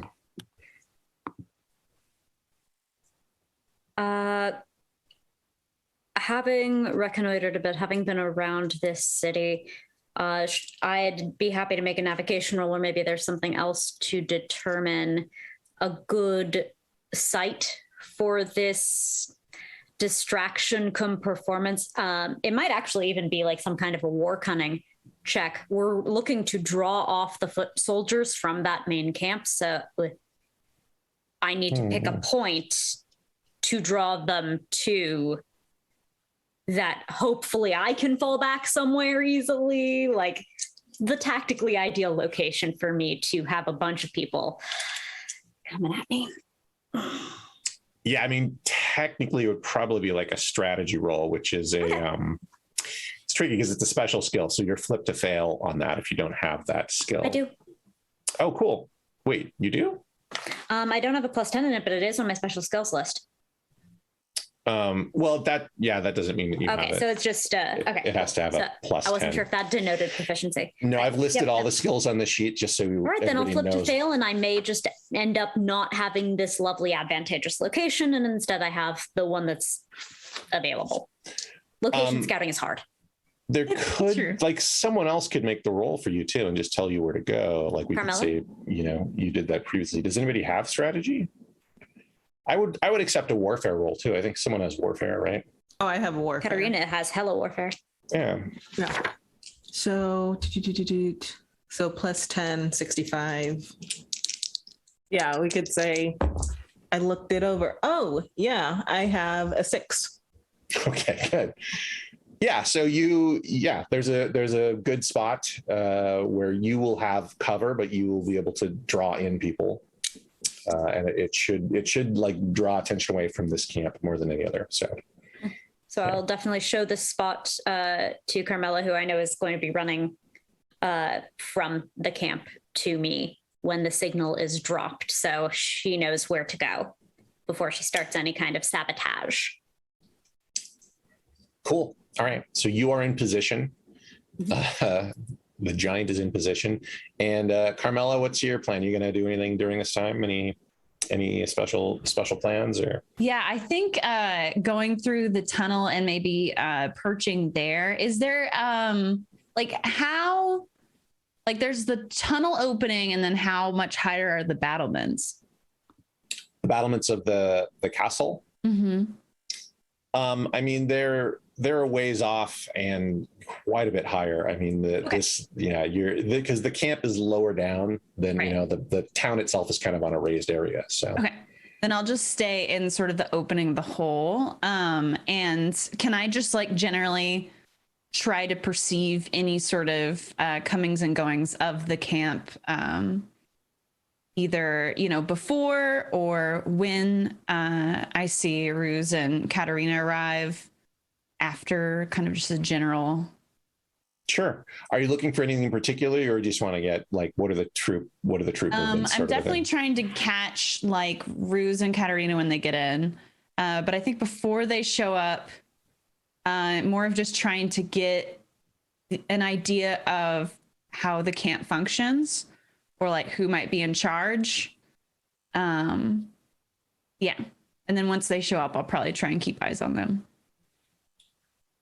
Great. You can make an awareness test to kind of, get some information. You have some awareness. So. Oh yeah. Sorry. It was slightly less bolded than eavesdrop. So I couldn't see it for some it's kind of smaller. Yeah. Great. So it's 50 plus, so 60. Any you have a good location. Yeah, I'll give you a +10. So you're in a pretty good location, I think. You're so generous. So 70%. You're so good at remembering to ask for situational. 22. Oh, thank you. 22. It's a critical success. Yeah. This is my second one.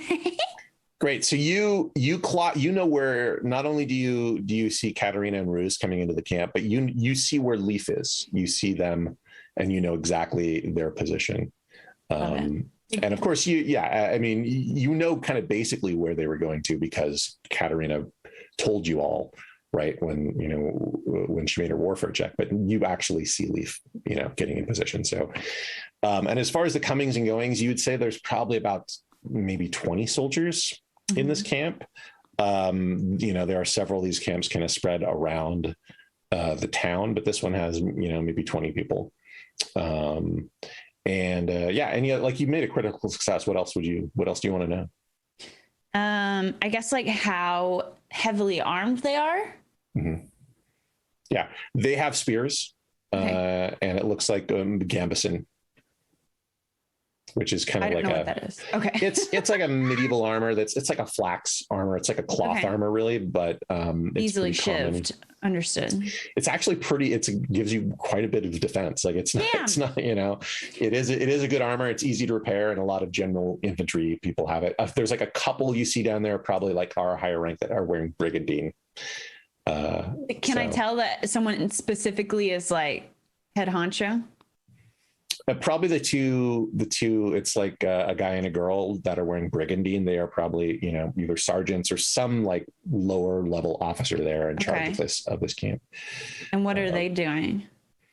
They are sitting near a campfire in the center. What time is it? I would assume it's evening at this point. Okay. Probably like a couple hours since sundown. Good. Yes, darkness. Yeah. I'm right nocturnal because I am a fox. Right now, there are 2 moons in the sky. There are 3 moons here, but right now there's only 2 that are visible, and one of them is about to set. So, Perfect. when it gets to be darker, maybe that's a better time. Maybe I'll plan that. Okay. We could say you planned it. I'll just try to keep sort of like cycling my attention from the Blackbirds to the 2 sergeants, maybe, to Leve. Just try and keep it all in scope. You see Ruse and Katerina go into a tent, and we'll cut to that. So you are now in the empty tent that the soldier mentioned to you. As we were walking through the camp, like, can I do an awareness and see if I was clocking, like, this is where I'm thinking, if I clocked, this is where they keep their weapons, that might be good to, like, if I could set that on fire, or this is where their armor is, this is where their horses are, things like that. Yeah. Why don't you make a warfare test, actually? Okay. Yeah. I think you'll have better success with that. Yeah. That's 65. So, that's not it. Yeah. 90. Yeah. You're not sure. You don't get a good enough look at the camp to kind of know what the layout is. But as we are going into the tent, I'll find another, again, just like enlisted soldier or something, and just say to them, "You're a soldier. Who is in command here of the camp?" Eh? Oh, it is Anthony and June. Anthony and June. Eh? See, Sergeant Anthony and June. The sergeant, where is he now? They are at bivouac in the center of camp, sir. It's good. Who is their immediate subordinate? You mean who is under them, sir? Yes, who is their right hand, their second, if you will? Well, I guess the keeper of it would be Luna, I think. She does most of the work, but we all answer to them. Of course. This prisoner I have is a heretic who is most dangerous. You understand? See. Yes. Good. I see we are of a one mind on this, and what must be done to heretics. Yes. She must be burned at the stake, sir. Of course. And when is the best time to do this, do you think? Well, there'll have to be generally. Are you testing me, sir? Yes, this is a test. She you are must currently be brought, failing. She must be brought before a tribunal, and there must be a trial first, sir. Yes, then we will need to assemble a tribunal, no doubt. Well, we will have to talk to the general, sir. Ah, yes, of course. But in the meantime, the sergeant, I think, or perhaps Luna is the one to talk to, yes? She is in her tent, sir. She is just resting now. Resting now. It is her time for resting. I believe perhaps she is in prayer, but she is in her tent. Ah, prayer. It is good to be devout in the face of adversity, yes? See. Yes. You have done very well. What is your name, soldier? I'm Garen, sir. Garen, you will be remembered. by me. I will remember you. Very Sorry, good, sir. When I phrase it like that, I understand it seems a bit. It was intimidating, sir. It was intimidating. Yes, that is right. That is right. And almost a bit threatening, sir. Ooh, well, please pay it no mind. Pay it no mind. It is understandable that you would be so nervous, so close to evil battle. Will there be much battle, sir? My understanding was that the town had no soldiers to defend it. Oh, this is what we thought, but my interrogation of this heretic has revealed otherwise. Oh. But it is important that you do not spread too many rumors among the men. Perhaps, if you have trusted people, you could tell them the great battle is about to break out. You do not want them to be caught flat-footed. But no loose talk, you understand? No loose talk. But, your friends and their friends, you could probably tell. I understand, sir. I will tell my friends that we must be prepared for battle. Oh, yes. A great battle, I think, is going to come upon us. And then I want to add intimidation. So I was like, oh, I like the smell of this one. My friends who are still out there are going to eat you, just like I would have eaten you if I wasn't in these ropes. Oh, tasty. Come here, you little. Oh, you see. Lissette, make an intimidation roll. Yeah, go ahead. Okay. It's just 42. So, oh, no. Oh, God, that's horrible. 98. He's like, she seems like a heretic, sir. Yeah, I'm gonna put a little salt on you, and then I'm gonna chop up some nice plums. And is everybody in the town, are they cannibals, sir?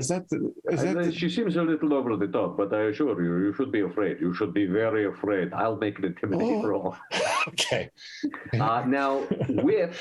You get a +10, yeah. I get a +10 because of your technique, yeah. Yeah, and which is Mask of Lies. Yeah. So I get a +10 to my Intimidate. Hold on here. So that will take it up to 50. Let's see how I do this time. That is a 30. Hold on, 32. Oh, okay. Well, he takes it a lot more seriously when you say it. But yeah, he seems properly terrified, and actually even is now terrified looking at Katerina. He's like, Yes. So remember, no loose talk, but your trusted friends can know, and they can of course tell their trusted. They could probably tell 2 friends each, and then those 2 friends can tell 2 friends. I think this would be allowed. That seems fair, sir. That seems fair. Yes. Okay. Good. Okay. He kind of hustles off, clearly to go talk to people.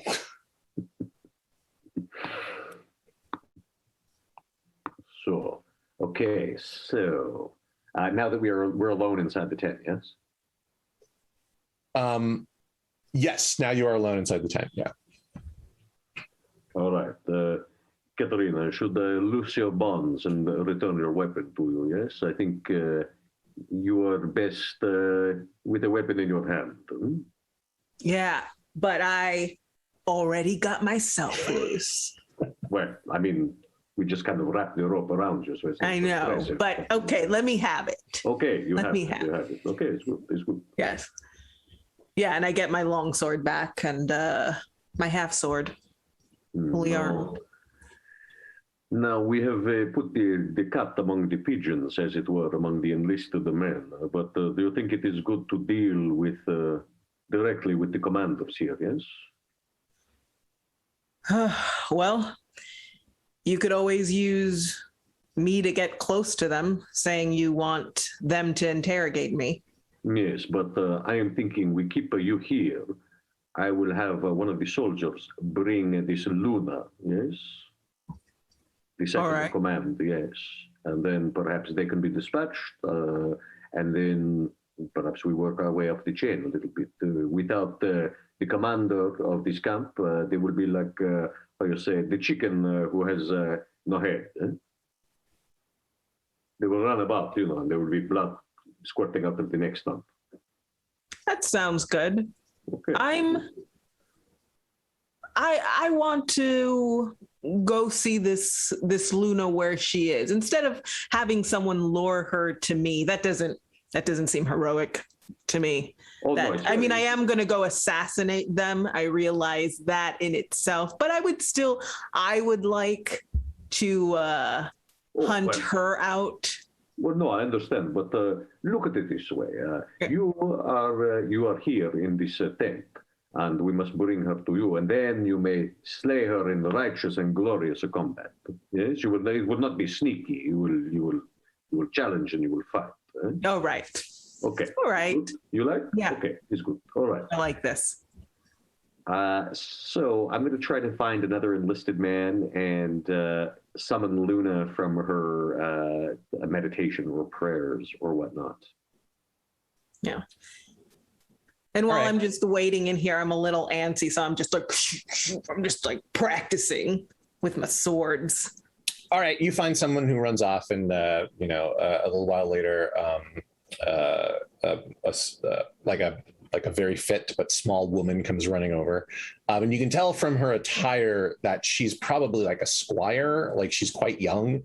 So maybe the person you're talking to didn't understand, but it doesn't seem like she's second in command necessarily. She's just probably, the squire to the two sergeants who are in charge of the camp.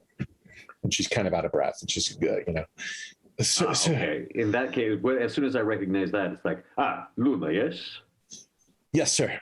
Come, I must speak to your master. And I immediately I don't let her stop. I just sort of start doing the walk and talk like the West Wing. All right. Yeah, she's right with it. She's clearly very competent, and soon stays right with you. Yeah. Come, the sergeant must be informed. I have captured the dangerous heretic. You understand? Yeah, I was right by the doorway or the tent opening, ready to go, and then he was like, "Let's just turn around." I was like, So yeah. Okay. So the sergeant, their name, the commander here. You're talking about Anthony? Of course, Anthony. Yes. And June. Those are the commanders, Anthony and June. You have served under them long, yes? Yes. Who do you serve directly? Both of them. I see. Then you must be very competent indeed to serve two masters. Yes, I hope to be knighted soon. I think your hope will be fulfilled. For I will speak very highly of you. You seem very good at the walking and the talking. Thank you, sir. If you needed someone who was competent, I could be transferred to work for you instead. Indeed, you chafe under your current masters, is this it? No, you just seem like a very powerful and important individual, and I think you are perceptive, Luna, very perceptive. This is good. This is a good quality to have in a squire. Thank you. Indeed. Now tell me, your masters, which is more available currently? Well, June is on patrols, but Anthony he's at the camp. I think he's eating. Then I'm afraid we must interrupt his repast for the sake of the Golden Messiah. All things for the Golden Messiah. All our labors to benefit the Golden Messiah. Yes? I suppose. Metaphorically, of course. You have passed the test. Very good. Very good, Luna. I think your future is bright indeed. Glad to hear that, sir. Now, you will bring them to the tent, yes? Oh, all right. Yes, I'll bring Anthony to the tent. Good. See that you do. And it is best that we keep this somewhat clandestine. No pomp and circumstance. You and he, I think, will suffice. All right. Good. All right. She hustles off to go and get Anthony. I will return to the tent and just brief Katerina on the current situation. I'm afraid there will likely be two of them, but hopefully no other retinue, you know. I will attempt to deal with Luna while you take care of the sergeant. And I kind of would just want to point, because he kind of gave me the rundown of their conversation. I just go, do you think it's odd that that's the second underling you've talked to who isn't crazy about the Golden Messiah? They all seem kind of lukewarm. Yes, but it is also possible that I have misunderstood the relationship here.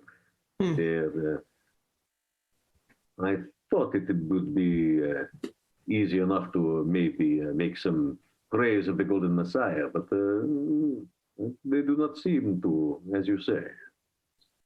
It's just interesting, but yeah, I could do two. Let's go. Okay, well, I will help. You know, I'm pretty good at stabbing myself. You know. Yeah. Well, I look forward to you giving me help in any way you can. I will, of course. I mean, this is your department. I have done my bit, and now you will take over. So what is your plan? Like as they come through the tent flap, are you just gonna like jump on them when they come through, or? Yeah. Oh no, you got something. Go. Well, I'll do my best to sort of hold Luna outside so that Katerina's not facing two opponents at once. Sort of to do hey, Luna, word in your ear, and we have talked about the possibility of Luna joining me instead. Okay. Yeah. All right. So Katerina, the tent flap opens and a man steps into the tent. What do you do? What do I do? Okay, so I'm thinking like, because I want to be dramatic. I had kind of like put the rope half-heartedly back on myself, and was in the middle of the tent, kneeling, maybe even just like looking, like frightened prisoner. And I'm imagining if he gets closer and like maybe he wants to know information or who is this person, I would take out my half sword. Yeah, I want to use a half sword combat attack against him. Half sword? You mean the long sword? Okay. Yes, the long sword. Half sword. That is. Oh, you want to use that attack? I see. You want to use the long sword. So you have the long sword technique slotted, is what you're saying? Yes. Yeah. Because you can only have either the knuckles one or the long sword. The crack. You can only have one slotted at a time. So the one you have slotted is long sword. So you're going to use the half sword ability. Yes. Great. All right. Nasty. Okay. So let's, why don't you make a stealth test? I'm going to give you a +20. And then nice. He's going to make an opposed awareness test against you to see if he's surprised. So we'll see how he does. That'll make my stealth 66. Okay. Oh yeah, I got 58. Okay, so he is surprised, which means you get an entire round to do whatever you want. So I'm assuming the first thing you're going to do is the half sword ability. Yes, the Blackbird grips their sword on the hilt and blade, finding a gap in their opponent's defense to exploit. This lowers their opponent's damage threshold by the Blackbird's skill ranks in melee. Great. So his damage threshold is going to be one lower than normal because you're able to you literally take your longsword and you hold it with one hand and you just jam it with the other. Like it's made to penetrate armor. And so that is what you do. So just make an attack roll with your melee skill. All right. I'll give you a +20 for that too. I feel like he's not even expecting this. Oh, on top of my melee +10? Yeah. Nice. That'll give me 85 total. Let's go. Nice. 18. 18, that's a hit. So you're going to roll your damage, which is 1d6 plus 6. 1d6 plus 6. 5 plus 6, 11. Okay.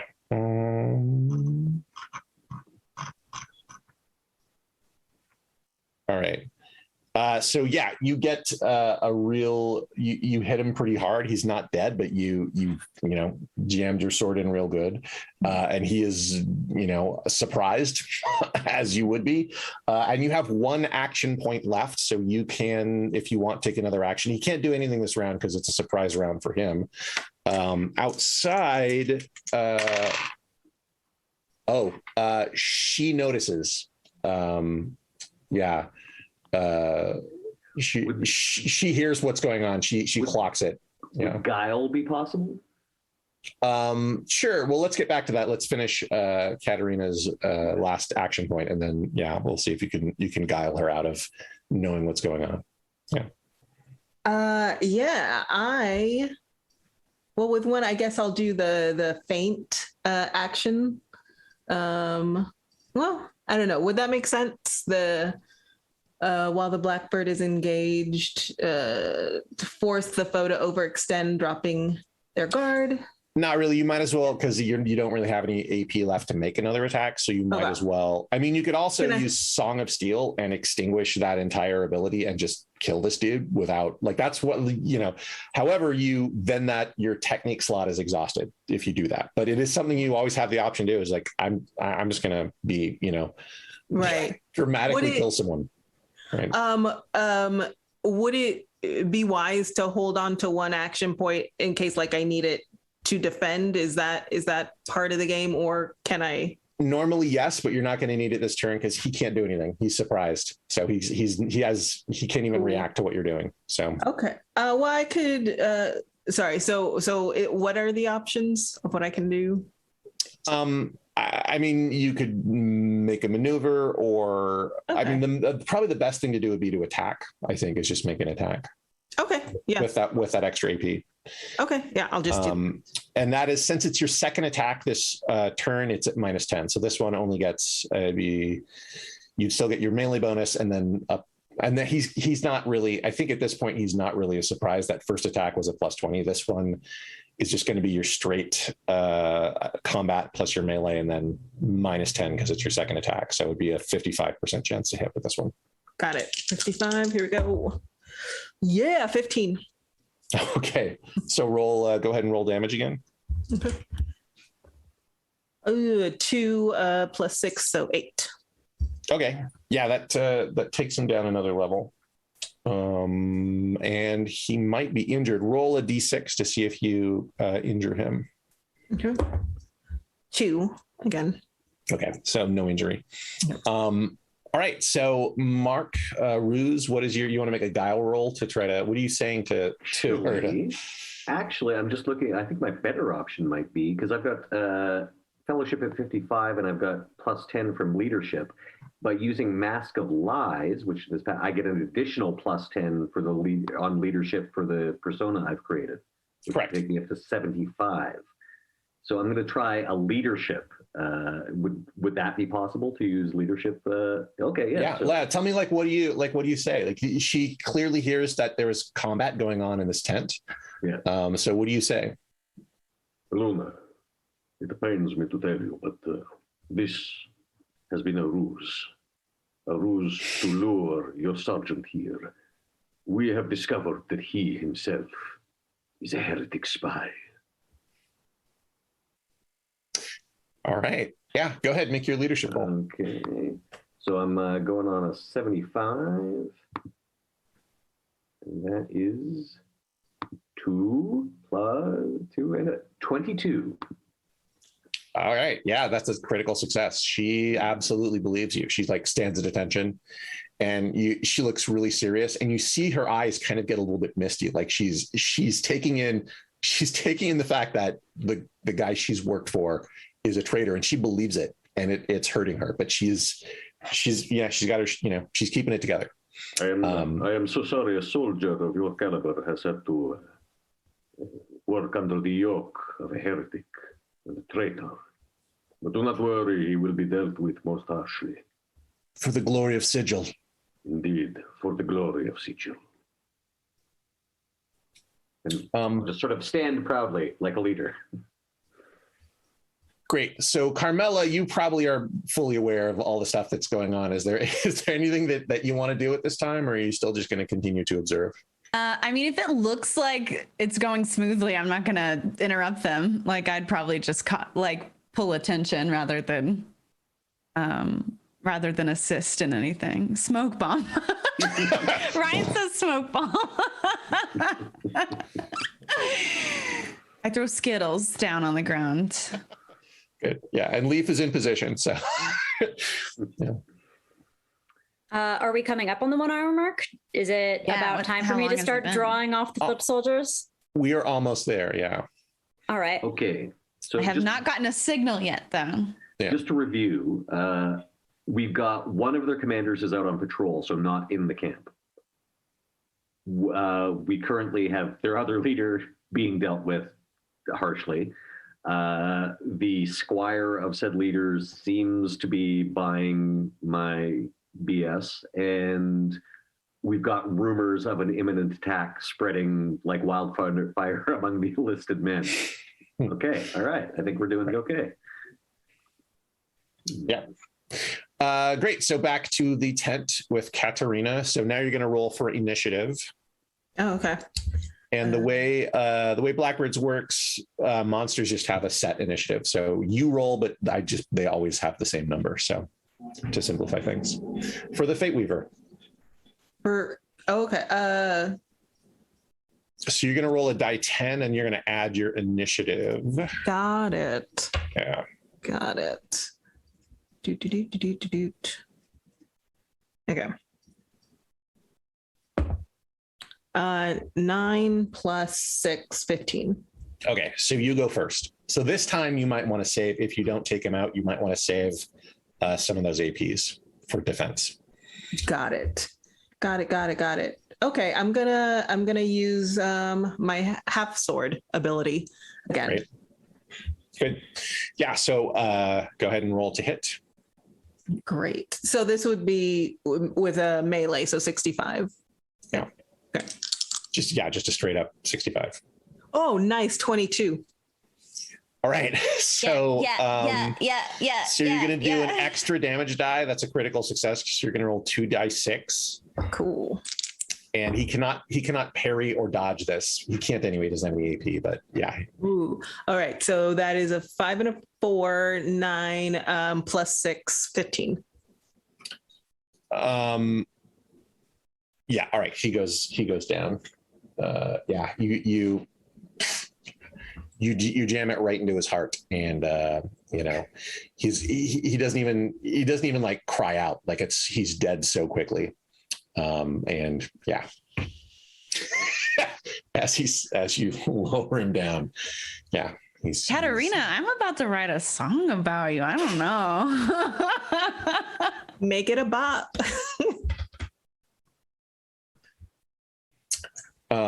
Great. So, Katerina, what's your next move? All right. So he's down. He's totally down and out. Correct. All right. He's the main leader that we're worried about.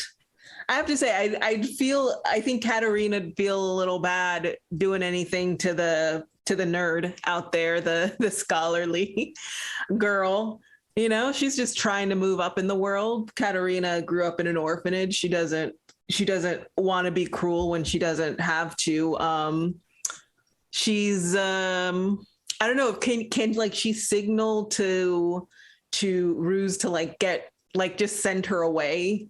So because this has been one part of the plan, maybe we move on to the next part of the plan where the chicken runs around without a head. Chicken part. Yeah, the headless chicken part. Well, how would you he's outside of the tent with her. I mean, if you kind of peek out the flap, you can see that she's standing at attention and not really looking at the tent at all. She's looking out into she's got a 1,000-yard stare. She's somewhere, but you could see, Ruse is there. So you can motion to him or something. And, Yeah, I could. Yeah. Or maybe like a whistle, like a, the whistle we always do. Like, Yeah, and might I have heard like, the sound of like stabbing and then the sound of a body hitting the ground in full armor hitting the ground. Yeah, I think it was more that Katerina lowered him gently to the ground. That's right. No, you're right. As he expired in her arms. But yeah, you were familiar with these sounds, though. You've heard them before. Yeah. So I will actually, in view of Luna, just like walk to the flap and pull it aside and say, "The heretic has been dealt with. Then, good work, soldier. Good work." of course, anything for the sigil. The glory, yes. The glory, yes. But of course, and I'm saying this loud enough for Luna to hear. But of course, sadly, this is a serpent with two heads. And what was the other leader's name again? The other commander? June. As long as June is still here to spread their heresy like poison, we have not completed our mission. Luna, tell me, when is June due to return from their patrol? She's also a heretic, sir. Let me deal with her. Let me deal with her, sir. Do you think you are up to this task? If I do this for you, can I be your squire, sir? Of course. I would be most honored indeed to have a squire of your caliber, but I do not wish you to be hurt. She kneels down in front of you, puts her sword on her knee, and she's like, I will not let you down, sir. Are you sure? For it is said that this June is a warrior of some skill. She's not as skilled as me, sir. I've seen her fight. I believe you. I know her weaknesses. Good, Luna. Good, very good. For the glory of the sigil, yes. You must do this thing, Luna. How will you do it? How will it be done? She puts her sword into the sheath and she's like, it will be done. That's how it will be done. It is good, for things are best done by doing. For the glory of sigil. And she kind of rapidly moves off. You kind of get the sense like she does not have the same feelings for June as she had for Anthony. So yeah. Okay, well, I think we are very close to the chicken with the neck stump and the blood and running about coming. Yes. Yeah, I like that we got we're sharing the responsibilities. We're outsourcing it. June, she's now taking care of June. We could look to what's next. I cannot help but feel a little guilty though. This Luna, she may be misguided, but I think she's a good kid, Yeah, she's she wants some place to belong, and she unfortunately found this place. So yes. All right. Well, she does seem to be the badass, So I think maybe June the goose is cooked, We'll have to see, but at the very least there will be some chaos caused. Shall I give a signal to our Jotunkin friend? Is there anything else? Do you think there's anything else we can do to further weaken them? I don't. Oh, I would. But say if you think lighting a few fires is always good, scaring some horses, that kind of thing. All right, I could let some horses free for sure. Okay, and yes. Okay, I can also cause a bit of distraction among the men. Great. All right. Yeah. How close are we to the 1 hour mark? Really close. Yeah. Okay. Yeah. So we'll maybe you're kind of out of time. Really. Okay. All right. So that's. I think we've done pretty well so far. Yeah. So let's see what develops. All right. So you give the sign to Carmilla, right? Carmilla, what do you do? I'll immediately leave my post at the tunnel entrance and just start running to the front gate where Leve is at. Great. Give me a stealth check because you are coming from the tunnel entrance. Yeah. I think my base is 50. Where'd my scores go? Oh, slightly to the left. Got it. Yeah, 65 is what I have here with your stealth bonus. Yes. Right? Mm-hmm.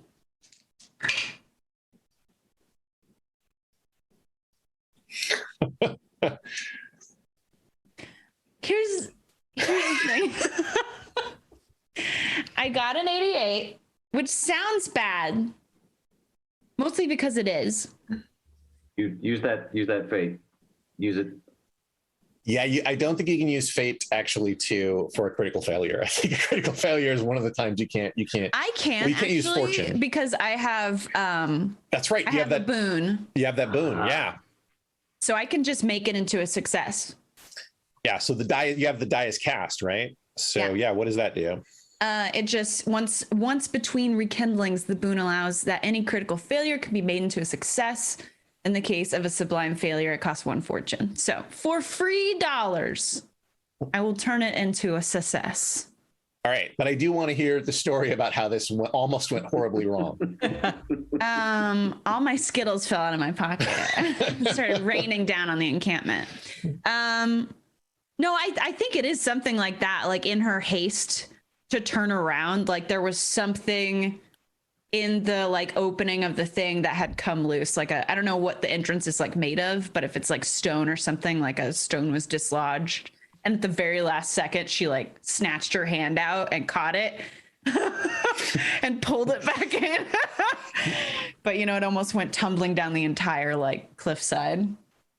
Great. Yeah. Cool. And then so I will run away. All right. You've made it to Leaf's location. And then Leve, have you already kind of left the gates? Am I just joining you in the fray, or are you still waiting? I think I'm in the clearing. That's the staging point that eventually it's like, there's a blink over there sort of spot. I'm not near the gate or near the city wall. I'm at the place we want to draw the foot soldiers to get them away from the camps and let people get out the tunnels. Okay, so I think I'm trying to remain hidden from soldiers, but I think maybe historically we've used this signal, and maybe you would guess, but I like call out to you like a fox to signal that I'm here and we're moving forward. Yeah, how does that sound?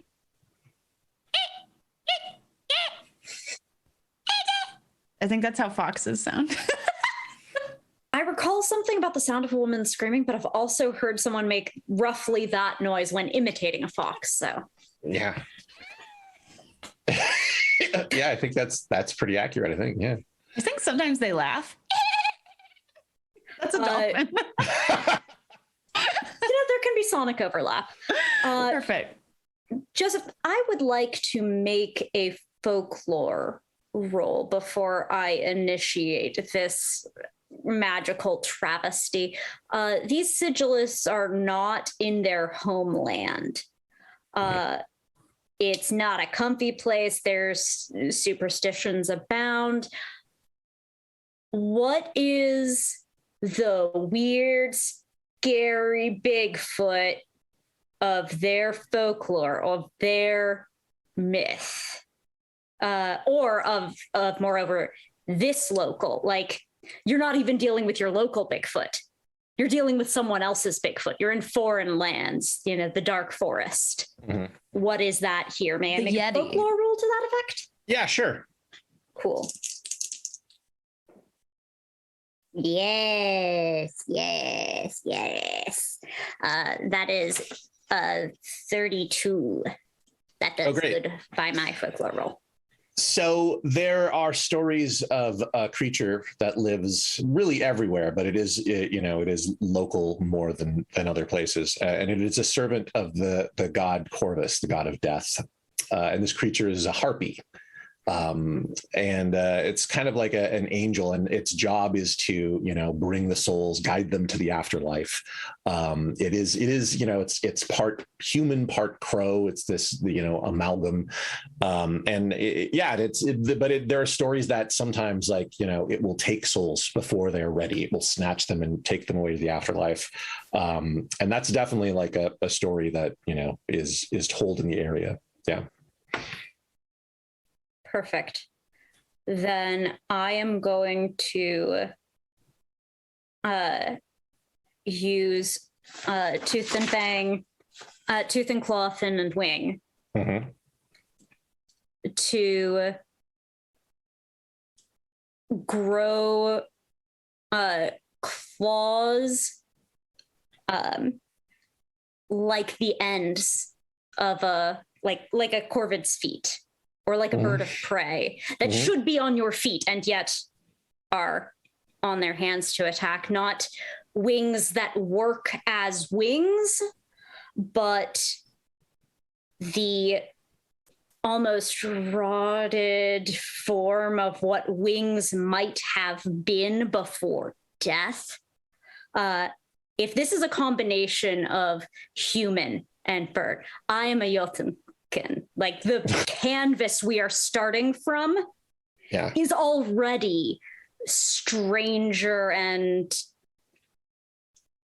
more fantastical than the legend portrays. So I will be the elevated form, the monstrous form, the paralysis nightmare version. Great. I love all of that. All right. So how much are you focusing this videation before you empower it? Yes. How much though? Like you are focusing it. Is it one level? No, but you said the max was 3. Max was 3. Yeah. Cool. The max. Yeah. And that's not the best idea, but it is it's powerful. Yeah. That's cool. That's using all your power. So you focus it to level 3. So you are really tapping into the forces of the odd. You can even kind of sense Tramus, the dual hound, your outsider, kind of like, it kind of whines in anticipation. You're finally like, it gets excited whenever you're using, the powers that it has granted you. So you get plus 30 to this roll. You're going to take your willpower plus your odd weft plus 30. For the roll, and then we'll see how that goes. Then we'll roll to see if there are any odic manifestations from you sucking all of this power out of the odd and focusing the energy. Yeah. Cool. So that's roll under 95. I do roll under a 95. I in fact roll another 32. Great. Okay. So your transformation occurs. So roll 3 dice 6 for me, because the odd pool now has 3 dice 6 in it, and see if any 6s come up. I have 1 6. Yes. Okay. So there is beautiful, now brilliant, fantastic. There is an odic manifestation. Let's find out. These are big magic. So roll a percentage die and add 10 to it. All right. That is 6. So 16.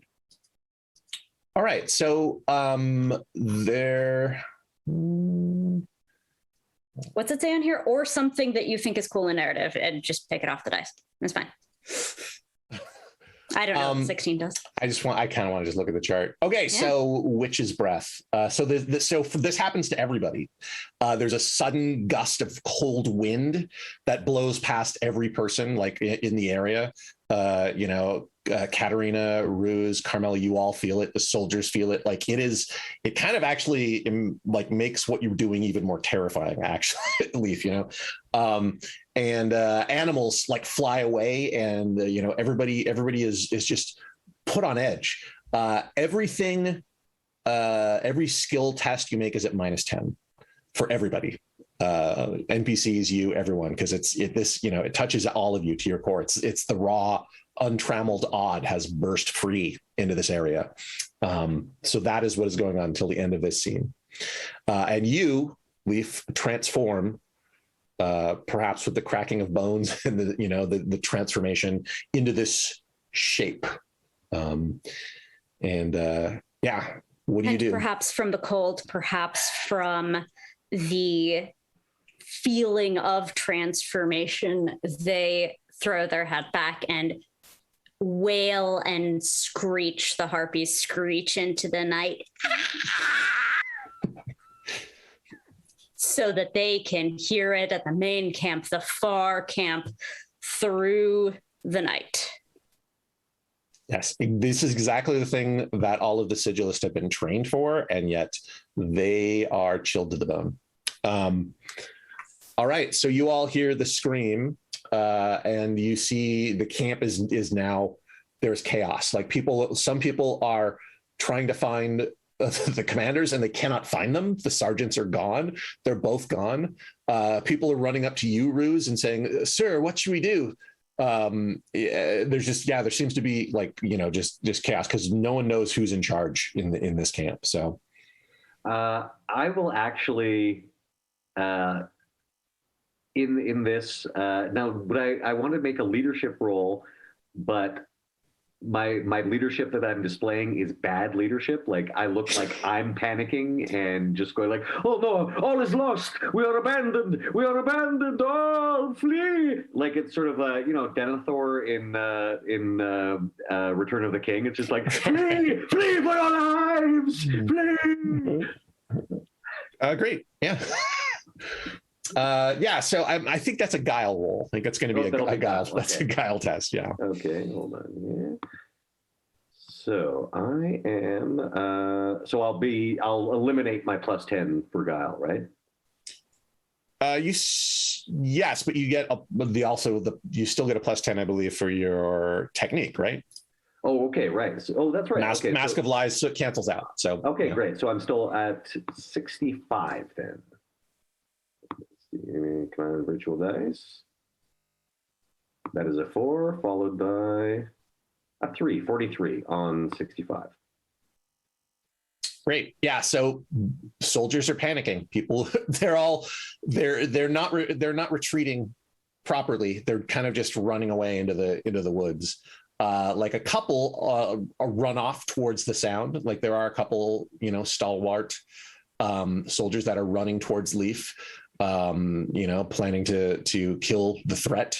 But yeah, most of them are kind of running off in confusion. Carmilla, what are you doing? I'm going to murder. Okay, thank you for coming to my TED Talk. Great. So like I said, you see a couple soldiers that are running towards Leve. They are, they have their swords drawn. But and they're... none of my allies have been successfully targeted by an attack yet, right? Not yet. They will be to Leve soon, though. Okay. Then I want to save one AP action for my lookout reaction. Or sorry, one AP for my reaction. But I still have 2 left, right? Yeah. Then I will use Always at Hand to load and attack with my sling in 1 action. Good. So keep in mind, you can either have the unblinking eye or sling. They're both, you can only have 1 technique slotted right now. So there was 2 on my page. So that's because you have 2 available to you, but you have to choose one of them to have, I see. Yeah. At some point you can spend, because you all have 2 techniques. You can spend a point of fortune to swap them at some point. No, I'll do the unblinking eye because I definitely want to do that lookout thing because that seems cool. Yeah. But then I'll go ahead and just use my passive bonus of Stalker and go ahead and still do the sling thing. And I'll imagine the first one, it's already loaded, right? Yeah, you already have your sling loaded. And also you're probably going to surprise. Why don't you make a stealth test? I was trying to be sneaky when I came up, so. Do I get a bonus since they're probably looking at Leve? I'll give you a +10, but then also that's countered by the cold horror. Oh, okay. So 65 total. Okay.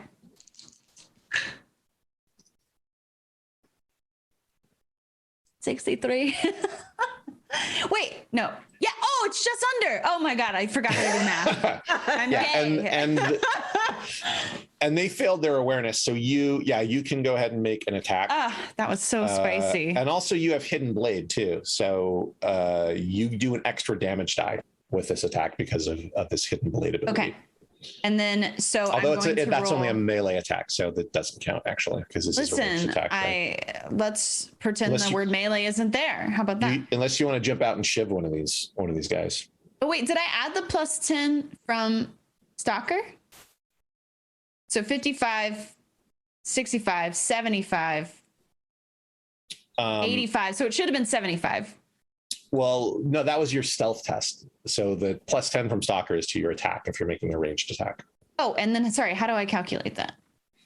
For your ranged attack, you I see. Combat 42, 52, 62 minus the witch wind up my butt, which is 52. Is that correct? Yep.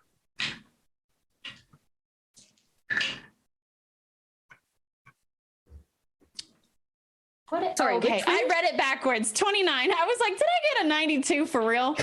29, sorry. 29 for attack. Great. So roll your sling damage, 1d6 + 6. And then I get an extra one for that's only melee attacks. Oh my gosh. Right. Okay. I rolled a 4 + 6 is 10 damage. Great. So you knock this guy really good in the head. And you definitely has his attention. The other one is running towards Leve. This guy turns around and he's looking for you. Okay. So but I'm still hidden until he perceives me. Yes, he'll have to make an awareness test to see where you are. Well, actually, no, you surprised him. So you can just sit there and attack him until. I'll do one more attack and then I want to save my 3rd AP. Oh no, I'll use my other action to load my sling. Okay. Back up. And then I'm going to save I'm going to save my 1 AP. I'm so excited. I'm going to save my last AP so I can use Lookout to help Leve. All right. If they need it. They probably will. Okay. Because this guy's bearing down on them. So let's see. So yeah, the one you hit is going to turn around and look for you. The other one is going to. So Leve, go ahead and make an initiative roll. All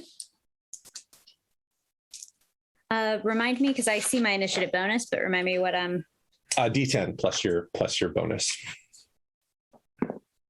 Ooh, 10. 10 total. Mm-hmm.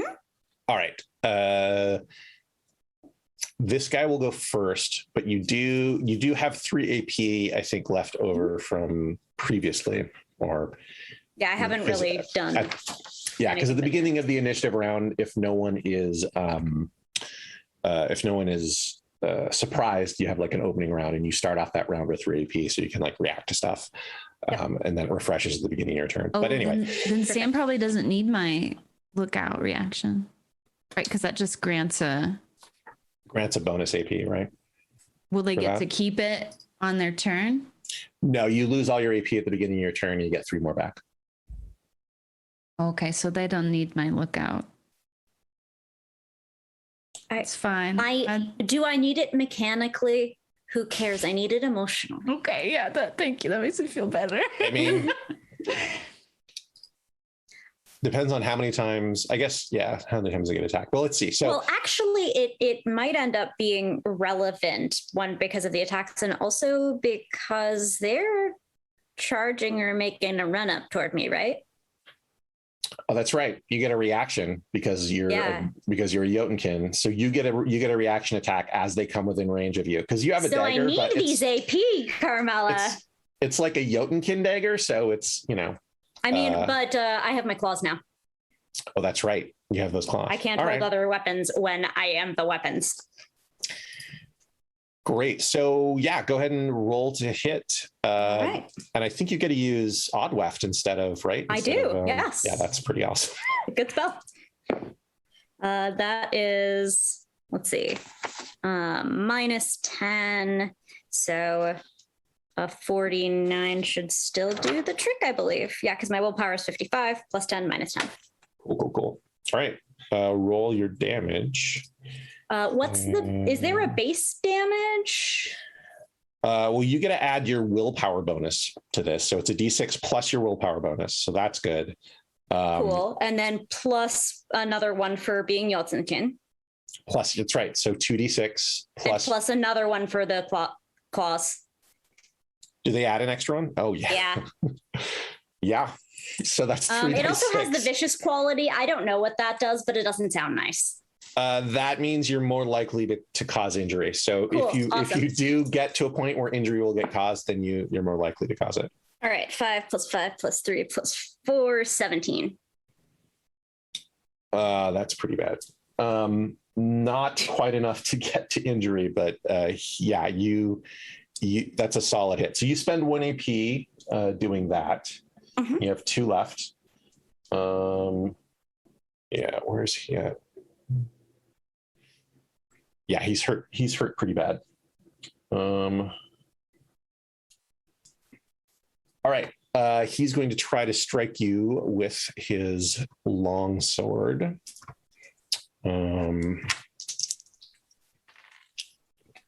And a 13, which is a hit.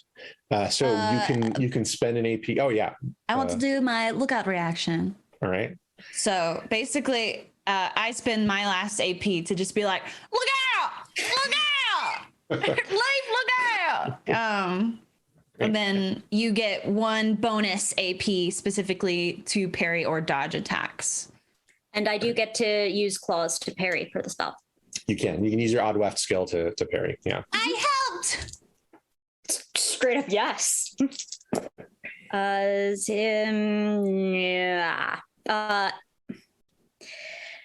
No. Okay. Oh, that's I rolled a 6, so that's 8 plus 3 is 11 plus 6 is 17. Mm-hmm. All right, I'll take 2 off of that. Or no, wait. I make a toughness test first. Correct. Any levels of success, I do not take damage or injury. Yay, being a Jotunkin, if I can roll under a 36 right now. Gosh dang, witch's breath. But remember, I'm real spooky. What? 11? Oh wow.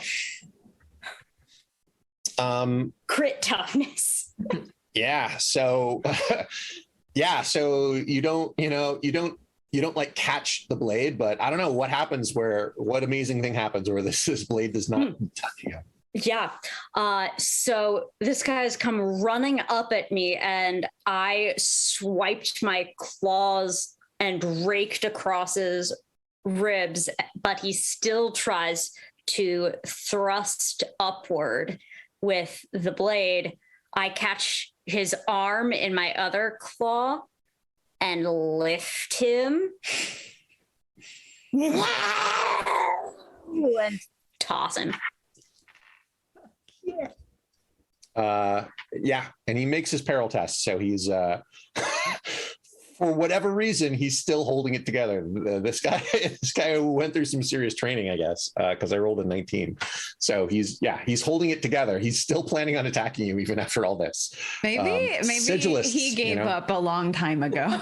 Years ago. Maybe this is the end. But like, if you think it's a nightmare, there's no reason not to throw yourself into it.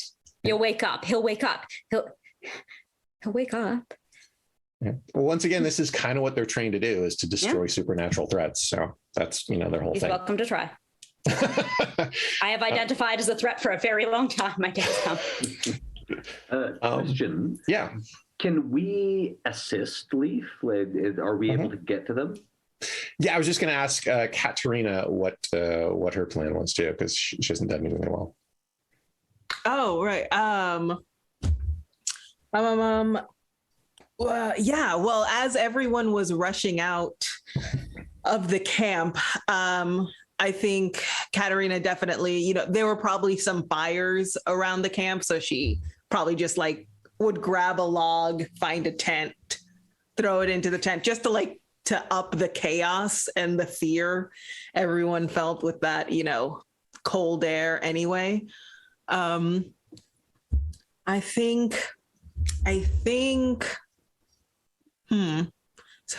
she'd want, so I feel like me and Ruse, like our job was like to clear it and to like make sure everyone's out of there.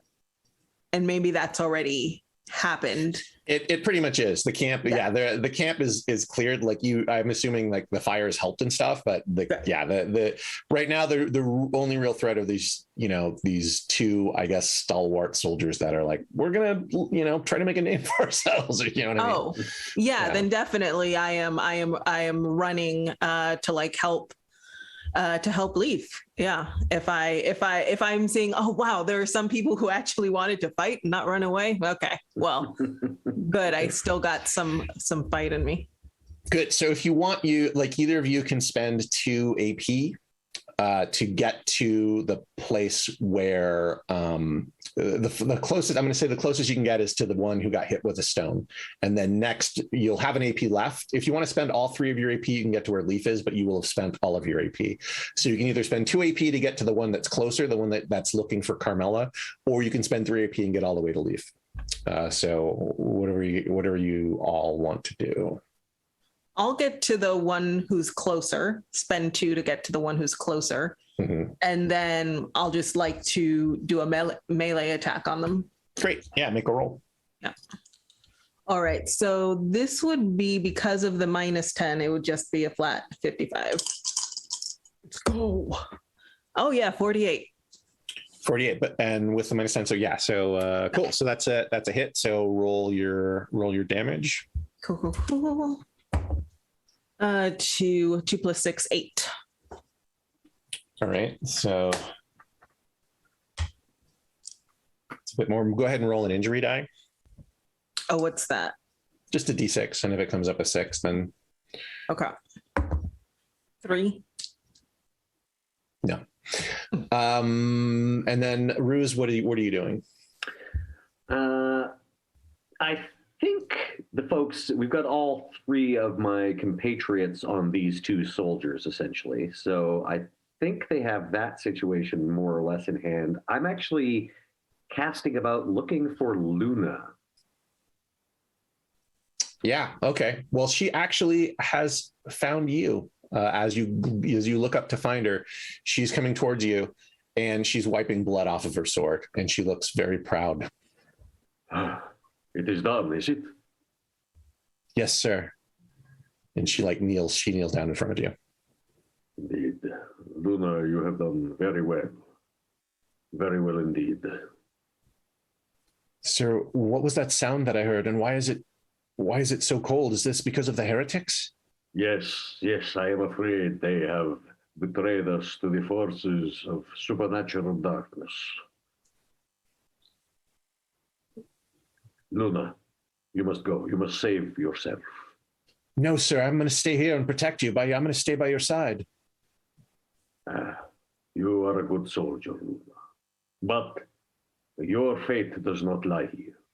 You must find it elsewhere, yes? Give me a roll to convince Luna to not stay with you, because she is committed to this. So either leadership. Yeah, probably leadership. Are there any other soldiers around? No, dude, they're all long gone. Okay.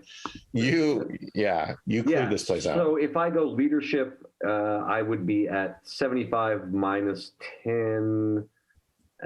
So I'd be at 65. Okay. Yeah. And you did the +10 for the Mask of Lies as well, right? Oh, yes. Okay. Yeah. So that's a 4 and a 2, 42. All right. She says, I will find you again, sir. I hope that is not the case. But yes. Go, Luna, go. She runs off towards Leve. Running towards Leve? I say, Luna, this was not my orders, Luna. She's running towards Leve? Yeah. Okay. This could get really okay. Leaf doesn't know. It just gets tragedy incoming. I am going to use an extinguish special action. Okay. Yeah. You have construct of my imagination slotted. Are you flipping that out for the rapier technique? Is that what you're doing? Yeah, it's a rapier. It's Sword of the Robe is my extinguish special action. Right. So I am going to get a point of misfortune because you have to spend a point of fortune to do that, to swap that out. So you swap that out. It doesn't take any time. It's, narrative conceit. And then Sword of the Robe. So what are you doing with that? Okay. Now it says here, I may disarm or slay up to skill ranks in melee in foes. So that means I can kill or disarm up to 10 people? You only have one skill rank, and that gives you a plus. Oh, 10. I see. So, yeah. I see. Oh, I see what you're saying. Okay, Yeah. that did seem a little overpowered for the con man character. Yeah, so I use that. Basically, I disarm Luna. I'm not going to slay her. Mm-hmm. So she finds herself disarmed, and then I end with my blade against her neck. And it says such a foe can be killed instantly or forced to surrender. I will take the forced to surrender option. Yeah, you could see that there's like tears in her eyes, like she's had a day, and now she was gonna die in glory like that, and now you've kind of taken that away from her, and yeah, she's just kind of trembling, she's speechless. What do you say? I say, Luna, those were not my orders. I told you to save yourself, not to throw your life away in pointless combat with such a foe as this. She picks up her sword. She sheathes it. Okay. And she's kind of like, makes really significant eye contact, and then she turns and runs off the other way. Okay. I quite like Luna. I did not want her to be killed or to kill Leaf. So all right, good. Whew, all right. So let's this. We've kind of lost track of things. So everybody make an initiative roll, and we'll see. We'll just go based on that. So that is a D10 plus your initiative. 11 for me. 14 for Leaf. I've got a 6. And sorry, where is my initiative on my sheet? It should be next to your perception, to the right of your perception. It's like a light yellow box area. 6, so 12 total. I got a 18. No. Great. No, 18. Wait, 17. All right. So you're going first, Carmilla. So you have 3 AP. Okay. What's your plan? Well, my sling I loaded last round, so I'm gonna one of the target is being grasped. Right? I yoked that one. Yeah. Yoked? He got yoted. It's like yeeted, but if a Jotun does it, it's yoted. Right. Yeah, I got it. Oh. He got yoted. Right. Oh, there's a lot of wordplay going on here, and but not enough. Never enough. Okay, then the one I hit before, I'm gonna fire at again. I guess they didn't have a chance to look for me. Right? So I still have the cover. Great. And you can also, if you want to, you can use your extinguish ability as well. If you want to use skewering shot, extinguish that technique. I don't really want to waste it on a peon. Who knows? Somebody might, I know the stream is over, but what if the big bad pops up? Okay. Yeah. What if, there might be a golden. I am the big and the bad right now. Should I use my extinguish? Is that what you're saying to me? No, I was just offering it as a possibility. It's my job to like talk about how cool the game is. Blow the daily. Come on, go. Yeah. If you promise me there's no big bad after this, I will use it now. Now, one thing you shouldn't there are big bads that are immune to extinguish actions, because you're not going to kill a whispering chimera. No one more scary than this guy. Probably not. No, probably we're almost done. Okay, so I will use it. It's okay for you. I do it. All right. So tell me what happens. So yeah, a skewering shot, 3 AP. Choose a target the Blackbird can hit with a ranged weapon. The target is slain. Or I could pen them if it was a missile, but it's just a rock. Yeah. It's just a little old rock. The traditional bargaining with the GM. It's my only thing I know how to do. So yeah, I think it's like one of those things. Oh, I think it's like they are looking for me and they haven't found me yet.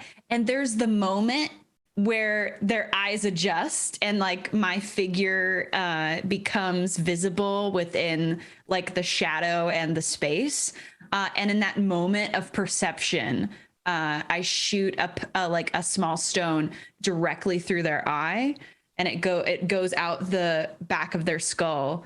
Super like clean, small exit, and just sprays a little bit of brain and blood out the back. And there's like a beat where it's like the other half of their brain is still functioning and they're recognizing. And I think maybe they even pull up their weapon before the motor functions stop and they just collapse. Okay. Right. And then there's one left. I'm assuming, was that the one near Leve? That was that Leve. It was. I just said whichever one I hit first. Okay, so that was the one that. So Katerina, as you get up to this person with your sword, they're taken out right in front of you. Oh, nice. But you have 3 AP again. So if you want to spend 1 AP to go over to the one that got yoted, you can do that. Yeeted. Oh, okay. Tossed. So he just got thrown, but he's still alive. He is. Yes, but I put about 17 into him. Oh, okay. So he's warmed up for you. I've loosened the proverbial jar. Nice. So how much do I have to spend to get over to him? 1 AP. 1 AP. Cool. Yeah. He's also prone, so you're going to get a +10 to hit, so that will cancel out the witch's breath. Nice. Yeah, I'll do a half sword combat action on him. All right. So using up all your AP. That's bold. Yeah. Don't say things like that. remember you can also use your Song of Steel and just like, finish him. So oh well, but I only have 2 AP after getting over to him, right? Yep, you're right. You can't use Song of Steel. You're right. Okay, I don't know who wrote this game. You could use Fortune to give yourself an additional action point. Oh, that's true. Yeah. You know what? I'll do that. Nice little coup de grace. Yeah. That's okay. Okay. I'll give myself the extra action point and I'll do Song of Steel. That's what I'm doing. Let's go. And so it's 65 because what did you say? Something canceled out the -10 or? You don't have to roll to use an extinguish action. You automatically succeed. That's what's cool about him. Nice. It's like I just do the thing, right? It's yes. Yeah. Awesome. Great. So yeah, tell me how you dispatch this guy. Oh yeah. Okay. So I see I see the guy I was going for slain by Carmilla. I go, yeah, teamwork. And then like I go over to the other guy and he's like groggy and getting up and I just go like, oh, I'll wait for you. I want this to be a little hard. And like I let him square his shoulders and get out his sword. And he probably says something like cliche, like heretic, and I'm better than you. And I'm just like, and I just right under his plate mail, just right into the heart, take him out quick. Wow, a lot of heart stabbing from Katerina today. She likes to be efficient. She's way I am madly in love with this woman. All right. Annis, Dame Annis is kind of ready to go and starts moving stuff out and they actually were able to gather up some horses and kind of like put, a lot of the stuff they're trying. And behind them are, the common people who wanted to get out. And, Leaf, as Daniel walks past you, he kind of nods his head towards you. Yeah, there's just this monstrosity that vaguely resembles Leaf. And perhaps a moment just, it is not great having lived years where people would see you monstrously to be so monstrous. But as he passes, Leaf curls their claw into a fist and touches it to their heart and looks to Daniel. Yeah, Daniel just nods and acknowledges, and everybody's able to move on, adding to the stream of refugees, in Erebos with the wars. I mean, hopefully they'll be okay, but with the wars, there's refugees everywhere. It's a difficult time, but you've created a little bit of light here in the darkness, and perhaps in the Red Abbey you will find what you're looking for in the ruins. But that is a story for another time, because we're done for now. Once again, we were playing Blackbirds, and the Kickstarter is live now. Please go and back it. Let's just really quickly, everyone say hello. We'll do Vana, Lissette, Sam, and then Mark. So go through and say hi really quick and who you are. Okay, I'm Vana. Thanks for having me. This was super duper fun. And you can find me streaming full-time on Twitch, twitch.tv/Vana. That is Vana. And you can find me on most social medias as Havanarama, Havanarama. I run a weekly Dungeons and Dragons game, Rime of the Frostmaiden actual play, Tuesdays, 3 p.m. ET on my channel that I mentioned. And I also run a monthly show called Pull Up a Sheet that is specifically about introducing new folks to the hobby of tabletop RPGs. And it's just incredibly wholesome and beautiful. If you want more tabletop RPG content, you can find me doing that stuff there. Yeah. Hello, I'm Lissette Jean-Marie. I'm an improviser in Los Angeles. If you're gonna catch me doing anything in these next few weeks and months, it'll probably be on the Outside In Theater YouTube channel. They're an awesome new space in Los Angeles, and I believe the first Sunday of October, you could catch the Improvised Generation, some TNG improv for you. And there's just a lot of fun stuff going on in that channel. So check it out. And I'm on social medias. You could find me if you want. My social medias aren't that interesting. And this has been a blast. Thanks for inviting me, Joseph. Thanks for being here. Sam. When I am not Leve Sigurdsson, I am Sam de Leve, and much smaller, but my internet presence is, whatever size it is, and can be found with my full role-playing and streaming schedule on twitch.tv/Delevely, DELEVELY. You can also follow me on Twitter for all of the one-offs I'm doing and announcements of upcoming stuff at Tchaikovsky, CHAIKOVSKY. This has been delightful. Thank you for allowing me to be doomed with you, Joseph. Anytime. Mark, I think we can all confirm that Sam is 12 feet tall in real life, right? Yeah, their presence is 12 feet for sure. Maybe 13.